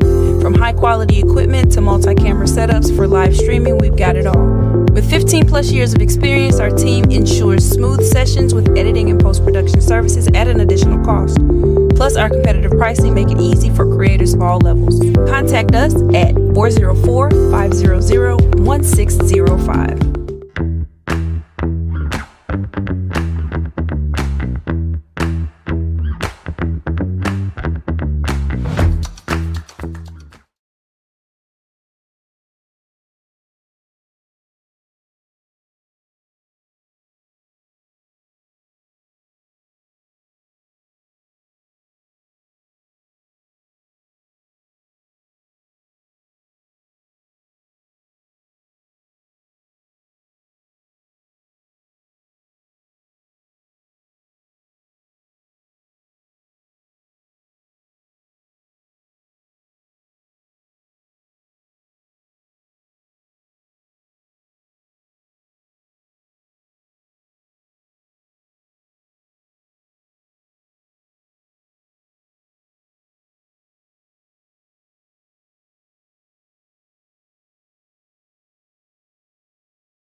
Classic Conversations with JT and Lo. And Jose. We are back, man. I hate that y'all didn't call in and get some of this good stuff, but at the same time, since you didn't call in, you got it all. You dig? All the time was hers giving this good stuff. Again, she's smart. She was not throwing stuff on the wall to stick. She was actually writing it up there. And what's that marker? What they call it where you can't erase it off? Sharpie. What do they call it? Sharp. Permanent marker. She was writing it up there. She's writing it up there. If you didn't get it, that means you need to just go back and look at it again. Make sure you tell everybody else to look at it also. So before we get to our top 5, Miss Jamie, you got some stuff coming up right here in the ATL. And you are based now out of Atlanta, right? Yes. Now- I'm no longer in California. Now, did I read something about Brunswick, Georgia? Brunswick? Yeah, I didn't think that was yours. No. I pulled it See, up. I was wrong. I was like, no, this don't seem like. Yeah, okay. No. Well, she ain't drove all the way from Brunswick down here. No. Really made us feel special. But anyway, yeah, talk about the event that's coming up that you got coming up. So we can get some support for you. Yes, so we are officially launching a new beginning mental health and wellness November 11th. That is Veterans Day from 6 to 10. So a lot of y'all shouldn't be working. At Little 5 Points Community Center. Okay. Let me get the address. 1083 Austin Ave Northeast. Free entry. We doing tacos and margaritas, right? Raffle prizes. We are raffling a trip for 2 to Las Vegas. Free raffle with entry. Then we having $5 raffle tickets. All donors will get a certificate as well. We just giving out information, what we're giving to the community. Part of a new beginning is we have a social club called the Warring Women, and it is for grieving women. We do monthly events. We did a tea around town a few months ago to just have that community, the resources, the love. I do a monthly grief support group, and through the nonprofit, with your funds that we need, because we need the money, we're going to be hosting free mental health workshops in the community. So teaching Nice. about anxiety, depression, goal setting, just trying to help our community heal from the inside out. So everyone is welcome to come. It is free. Like I said, it's at Little 5 Points Community Center, Now, November 11th. the monthly grieving Nice. group, that's what you said? Yeah. Meeting? Is that online or Yes, is that in person? It's It is on online? Zoom. It's on Zoom. It's on Zoom, and it's free. Free to. I can send y'all the. Yeah, make sure you send information. Once you register for all of them. You can show up to any one of them. We do different topics each month, and so the next one is the 18th. Oh, that's dope. That's what's up. That's fire. Right off the top of my head, I know 3 people that need that. That's that's fire. That's fire. Congratulations on everything. Congratulations on everything. Thank you. Listen, somebody got to help us heal. So, I think that's where a lot of the changes will come in the Black community when we really start focusing on our mental health. Facts. With everything that's going on, especially with them trying to end SNAP benefits, I know that this is going to help bring us together as a community, as it's already doing. We're feeding each other, we're giving back. And so if we continue this route and work on our mental health, I think we're going to see a shift when it comes to financial gains. Facts. Once your mindset shifts, everything shifts. Yes. Oh, I hate it because we're not going to talk about this, but wasn't it amazing to find out that there were so many other white folks that had no idea that SNAP has something to do with their food stamps. And they're the ones that's on it the most. Had no idea. That's when they said, it was doing away with SNAP, they were like, all right, cool, do away with that shit, just give me my money. And then when they found out they was getting their money, now they realized. Anyway, we're not going to talk about But it. that's the same people that don't like Obamacare but want the Affordable Care. Like I said, we ain't going to do it. We ain't gonna do it. We ain't gonna do it. We started on time, and we're gonna leave on time. And it's crazy. But that's what Trump said. He liked the dummies. But look, we so used to starting at 9:15. That's why I was tripping that. Right. Now we at our 2-hour marks. We doing right. Good. Usually we hit 11. But anyway, all right. Top 5. The top 5 bad advice that you received growing up. So in other words, before you were 21, before you were actually able to buy a drink legally, top 5 bad advice that you received. Dwayne, you got something over there?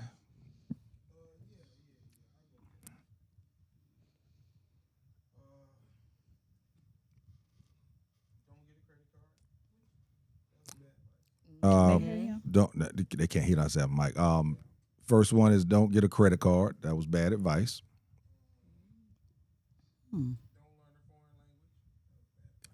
Don't learn a foreign language. You ain't You lying. around. You, I know. they was trying to hold you back. You go to take the class and people look at you like you're crazy. Yeah. Yeah.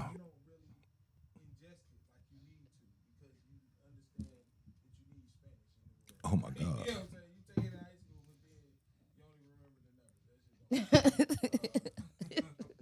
I only remember the numbers.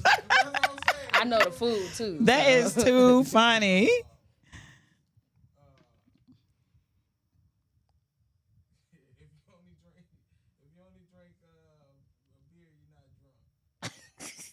If you only drink beer, you're not drunk. Yep. If you Okay. only drink beer, you're not drunk. No matter how many you drink, you still ain't gonna be drunk. Who in the hell were you? All right. Number 2.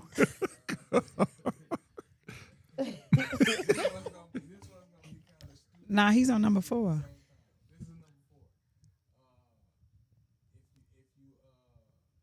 Uh-oh.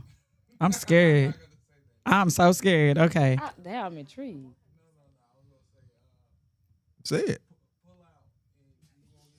it. That's a good one. That ain't nasty.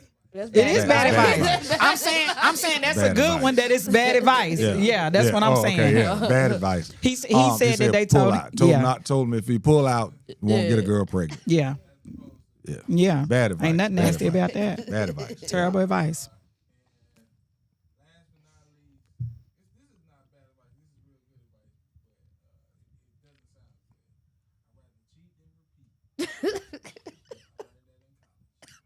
And what does that mean? He said he'd rather cheat than repeat. I'd test? rather Your cheat test? Oh, than gotcha. repeat. So he said that in college. Yeah, I'd rather Okay. cheat than repeat. Okay. Listen. Your mama. Wow. Hey, for mama. Hey, for He said his mama man. told him that. But you said you think that was bad advice? No. Yeah, but, It's a little bit of both. It's a little it bit of sound both bad, yeah. because if you get caught, Yeah. your whole degree gone. Yeah. I was actually shocked when I found out how many people in college actually told me later that they cheated. Because I was trying not to. Right.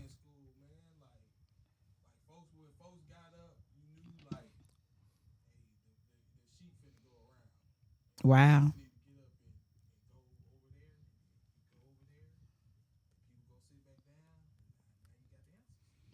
He's letting us know they had a cheat sheet or code They had going a whole around. little organization And- going All on. right, Yeah. Mike, what you got, bro?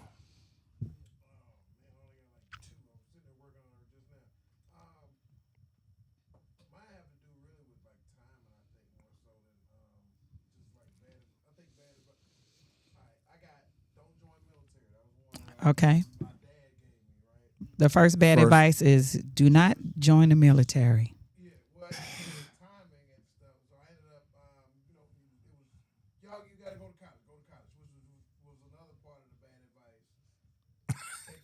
I say timing because I ended up, going into college. I don't think I was ready when I initially started college, and for the whole college experience, I should have went with my first mind and stuff and did the things did it the way I felt like I needed to do. But I ended up still going back later after, I went through college for a couple years, sat out, ended up joining the reserves, military, all that stuff, and then ended up coming back to college to finish up and stuff. But it was more about taking control of your destination, just taking control. He said the other one was At an early age, they told him not to go to college. and it's not letting other Yeah. Somebody said. Yeah, told him not to go to the military. The timing, you know, Okay. and everything. I should have All right. my first mind. And what's your next one? Because you know they can't hear you while you talking all along. I know. Yeah. So not go to college. They told you not to go to college and not to go into the military. On to the second one now. If you got plans, not let Right. What's the next Mike, one? go. What's the next one, Go to the Mike? next one. Okay. Okay. Y'all got some over there. I was dealing with 2 or 3 What? Okay. What was your bad? What's your name again? I'm sorry. Zan. Okay. Really bad advice. Move into your dad's house. They told him to move into his dad's house. Oh, wait a minute. That was your punishment. That wasn't no advice. What you talking about? You was acting a fool. That wasn't advice. That was actually a direct great solution. Look, that was a directive. Right. That was a great solution. They told you what to do. They weren't advising you. You just put out. That was a directive. I think my son got that same advice. Hey, He was put exactly. out. That's what I said. That was great Look, advice. put out. What was yours? It wasn't what. Okay, look, you don't have none? Look, You can't think of hold one. up, no, look, it wasn't. Listen, I think you should move into your dad's house. Right. It was, nigga, you moving in with your Right. dad. Right. That's what it was. Better It was than a that, directive. nigga, you getting up out of Even here. if it was, You I getting think up out of should here. be That's what moving. she It said. wasn't a suggestion. She was Yeah. saying, I think you should go to your dad's house before I kill you. It was Yeah. Mm-hmm. like one of those, I think. It wasn't like, this is a great idea. You should consider it. It was like, Right. no, I'm thinking that you're going to do it. Right. Yeah. All right, Jose, what you got? Okay. This is real advice, okay, y'all? My mom told me like when you marry, you know, you have some struggles or whatever. Don't leave. Just cheat. Oh. Yeah. Yeah. All right. Wait, we're not talking about a college test. We're talking about. No. She talk about And she dick. actually, yeah. She Yeah. talk about dick. Yeah, my mom was off the chain, okay, yeah. All right. Another one is my dad, this is my sex talk that my dad gave me. He said, don't have sex, because once you do it, you'll want to do it again. That wasn't a lie. It wasn't a lie.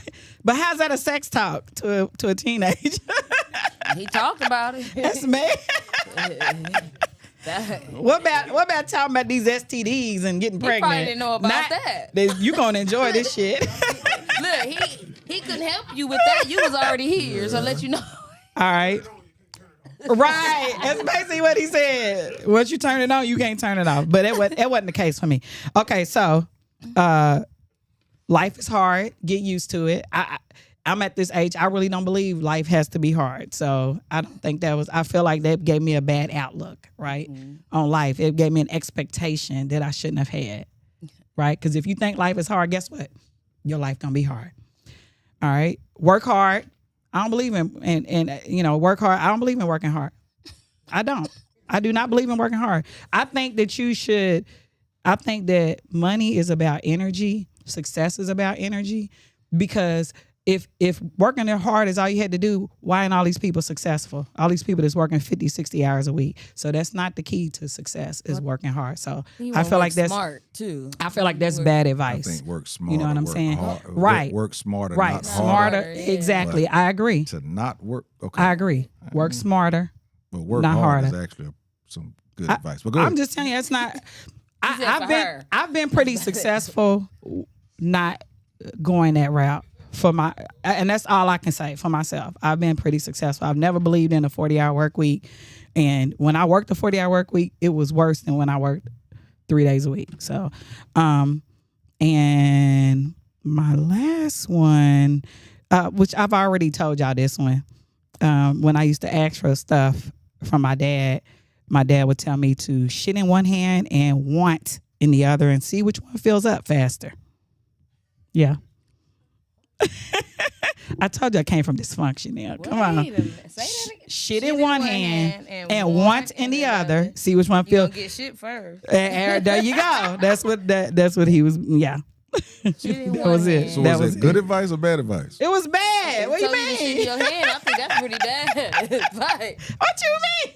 I'm just literally shit in your hand. That what you He used to say crazy stuff. My daddy used to say crazy stuff. He Okay. did say he used to be drunk, so He was. He okay, was. so that make a whole He lot of was sense. crazy. Yeah. I pulled my hand out like Right. one hand. So. Right. Now You just gonna think have a I'm a handful of kid it? thinking about this. Like what? Yes. Hmm. that's your 5? Yeah. And wasn't that enough? Yeah, the shit one took me out. Right. Hey Jamie, what you I'm got? like, mine ain't no better though. Mine ain't no better. I think my mom told me suck his dick or another woman will. That was just a lie because another woman still will. Get a man to take care of you, and which is very bad advice because when someone fully takes care of you, they control you. Buy the expensive shoes.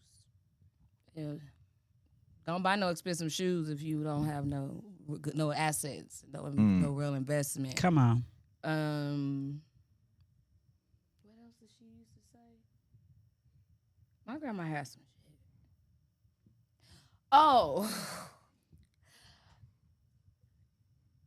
Chase the man with the money. Yeah, that terrible advice. Boy. Because that comes with a lot of other issues. Yeah, right? a lot of these little gals getting that advice now though. Yeah, and you see. Yeah, You exactly. see what they're going through. And then the last bad advice, don't go to college. Don't go to college. College for broke people. Get a job. Wow. That was deep. Colleges for broke people. And those same people that told me that, They broke. 100%. 100%. All right, let's see here. Mama Bracy got coffee will stunt your growth.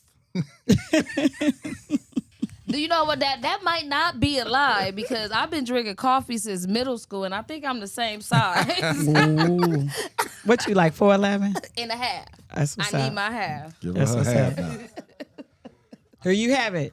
That was not bad advice. All right, Frank, what up, bro? Glad to see you tuned in.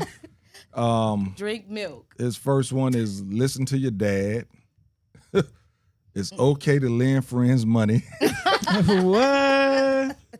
Not listen to your Hold dad up. was bad advice. Hold up. You should marry her. I was like, wait, to listen to your dad. That wasn't my son, was it? Did you marry? Marry her. I'm undone with that one. You can speed 5 miles per hour over the speed limit. So in other words, it's okay to go 60 and a 55. It is Oh not man. getting a ticket. Oh boy. Hey, now this one right here. My dog ain't here, but he getting at him. Angelo would be there on time. Don't worry about it. Is he always late? Yeah, me and Lo both. We bad at it. Our favorite line is, "Man, I'm getting off on the exit." That's our line.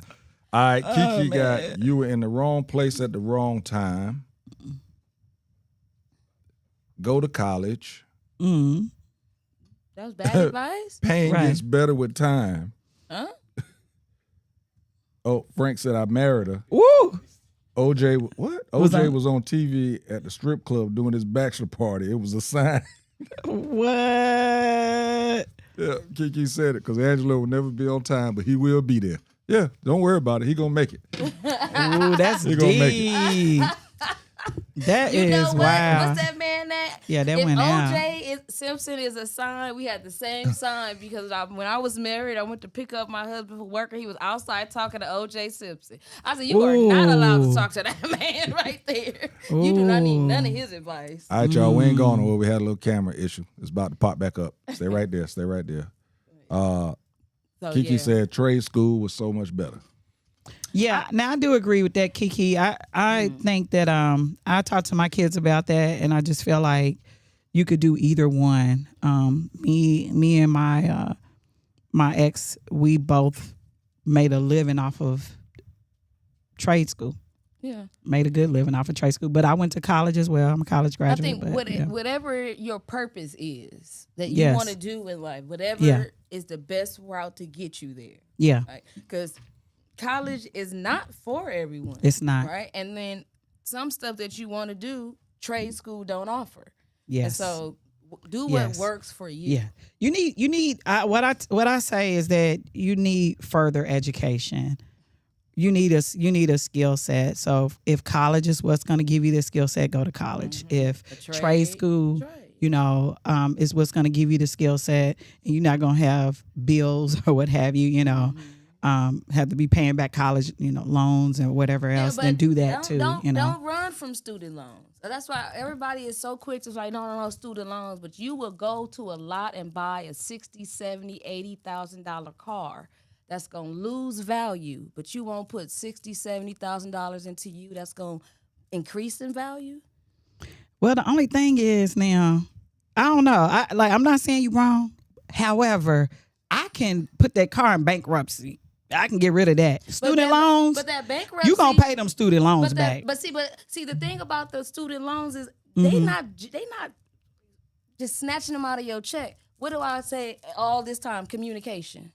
The student loan people are one of the most forgiving people when it comes to that. Communicate. I don't have the money. They knock it off. I don't have the money. They put you in forbearance. I can't do. They have programs. I started paying $90-something a month for my student loans. It went up to $115. I went, have a plan. Plan, don't panic. My plan, I did a 10-year plan. Worked for a regional center for 9 years, moved out here, worked for Georgia Regional Hospital for a year, turned in my public service loan forgiveness, and they forgive $98,000 of my student loan. Ooh, you had $98,000. Ooh. Yeah, she was on plan. Have a plan. Yeah, I that might be went something in you might knowing want to that. teach some people how to do that, because I don't think a lot of people. I had a friend that was paying her student loans back. She had 2 degrees and she was paying back $700 a month. Yeah, You understand what I'm saying? Matter of fact, I need that plan because Right. my bonus son is Sally Mae keep calling us. Well, our damn loans. What the hell calling us for? Yeah, Co-sign on it. But anyway, Frank said everyone who knows his dad knows that he is insane. All right. Okay, so mine. Frank said that in regards to his dad, because remember his first. Oh, okay, your dad. All right. Mine is We might have the same daddy. get an American Express and don't pay it. Wow. Yeah, because you can. terrible. Back then, you could charge up as much as you wanted to on the American Express. You were supposed to pay it back at the end of the month.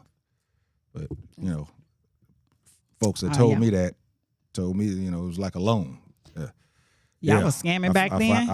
Oh, yeah. Back in 85, baby. Back in 85. The 80s, they were scamming. Yes, we were. We went to L.A. and I balled out on that American Express. They sent me my bill. It was red. The number was red, highlighted in yellow. Oh, Yeah. you was passed. And I didn't have a plan. I didn't have a plan. All right. The other one was Vaseline cures everything. What? And you don't want to use it for everything. Yeah, Vaseline cures everything. It's not a lubricant. Vaseline mixed with some being gay, put it on your chest, and supposedly you get rid of a chest cold. Didn't work. Didn't work. They got it mixed Well, up. you didn't put enough in. They was thinking about camphor. Camphophenique. Yeah, It's supposed to camphor. be Yeah. camphophenique. Well, you gotta that's what understand. they was thinking you gotta about. understand. Y'all Camphophenique. we talked about our upbringings. We couldn't afford camp, whatever the hell that was. It was Vaseline and being gay. Everybody had that. And it just did not. It did not work because I still woke up with the cold. They mixed it with being gay. That is hilarious. Yeah. The other advice, it was iffy because I did okay, but to go in the military when I actually had college scholarships waiting on me. Wasn't bad, but I just wasn't educated enough on college. Yeah. The other one, because I got my number one here, but the other one I had was Oh Lord. Change the price tags on items You're going to jail. and to go through the. Look, Dwayne. don't listen to that advice. Dwayne. She going to jail. See, this was back. This was back when price tags, the thing was, stuck on it. So you could just peel it off and put it on something else and walk through.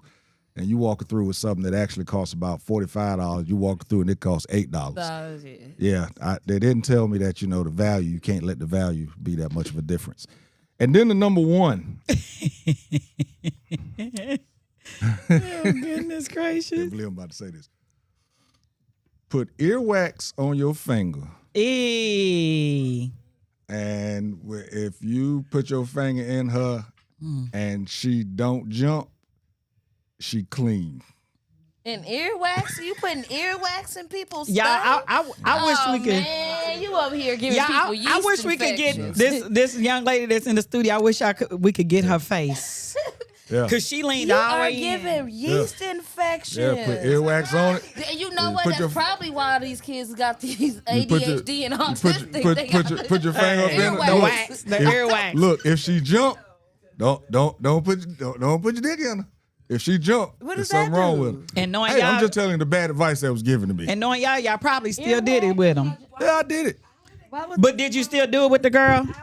Gonna be honest. No. If she jumped, I know. You gonna put your thing in there after earwax? You Yeah, gonna be my burning too. earwax. Both of y'all gonna be That's my burning. earwax, But that was a bad advice that was given by the OGs back in the day. Yeah, them dudes who That wore was them. terrible. Yeah, that advice. was a bad one. That was a bad one. Oh They wasn't my even OGs. God. Let me change that. They wasn't even OGs. They were seniors in high school, and I was a freshman. Oh, y'all was They just wasn't even dumb. OGs. This is Where you why from? education That was is in North important. Carolina. Oh, Yeah, that country shit. Dwayne heard it too. It Yeah. is some country shit. That's some country shit. That's weird. All y'all from the South? Where you from? Look, women, listen. Country shit. Women would not hear it. Why would y'all hear it? This was our stuff. Because I was a tomboy. All my homeboys But were you ain't putting your homeboys. finger in nobody. Yeah, no, I wasn't doing that. But at least tell me, like, now I got to go ask my folks, y'all nasty. Yeah, nasty. This is why sex education is so It's important. So important. So Because- important. And hygiene, because why you got that much So wax bad. in your ear? Hey, that's why you had it. Hey. That's why you had it. Yeah. Always have it in the right ear. 'Cause I just if you're learned- right-handed, that. I just yeah. learned something new. You know what? That's what it told us back in the day. No. Yeah. Oh, geez. All right. So that's gonna do it, man. This was. That's the way to end the goddamn show. Right. I'm still at it like a what? Right. Hey, great show. Appreciate everyone. Listen, hold on. I just found out that I'm actually on a show, the new Tyler Perry movie that's coming out. I will tell y'all what it is See that right. You see that right. in a minute. Yeah, but they can still hear us. Yeah. We need to get on that. Just found this out last night. You gonna have a wig on? No. Man, Somebody went to a premiere. Tyler Perry's joint called Finding Joy. It's supposed to be coming out in November. Somebody told me that I was in the first two scenes. So look for your boy. Again, nominations, atlhottest.com. Please go there and vote for me. Hottest actor TV film, hottest actor stage play production, hottest stage play production, which is God Guys by Nay Lewis Stubbs and my man Coach Chuck Brown. Hottest online personality, hottest gentleman of the year, ATL's hottest power couple with me and my wife Casper. Please go and get that vote in. And also for all of y'all have heard me talking about God Guys. It is the international stage play. I say international because they booked us and we went all the way to St. Martin and we performed. It is coming back to the ATL. We're coming back in May. If you want to see it, I will let you know about the tickets. I'm gonna make sure anybody that's a fan of Classic Konversations will get a little bit of a discount. So I'm gonna make sure that we get that in there. So I will, keep you all informed of that. But we are coming back to Atlanta, so get ready for that. And I think that is going to do it for this week. We will be back next week, young lady. We appreciate you coming in for writing stuff on the wall. I actually wish I had a wall that you actually could have wrote some of this shit down so it could just stay above our head. Appreciate you coming in. But again, you're coming back. Ain't gonna have just a little bit of mental health, but it's gonna be about these sex toys. Oh, wow. That's gonna do it, y'all. Classic Conversations with JTLO. And Jose. And we are out. You dig?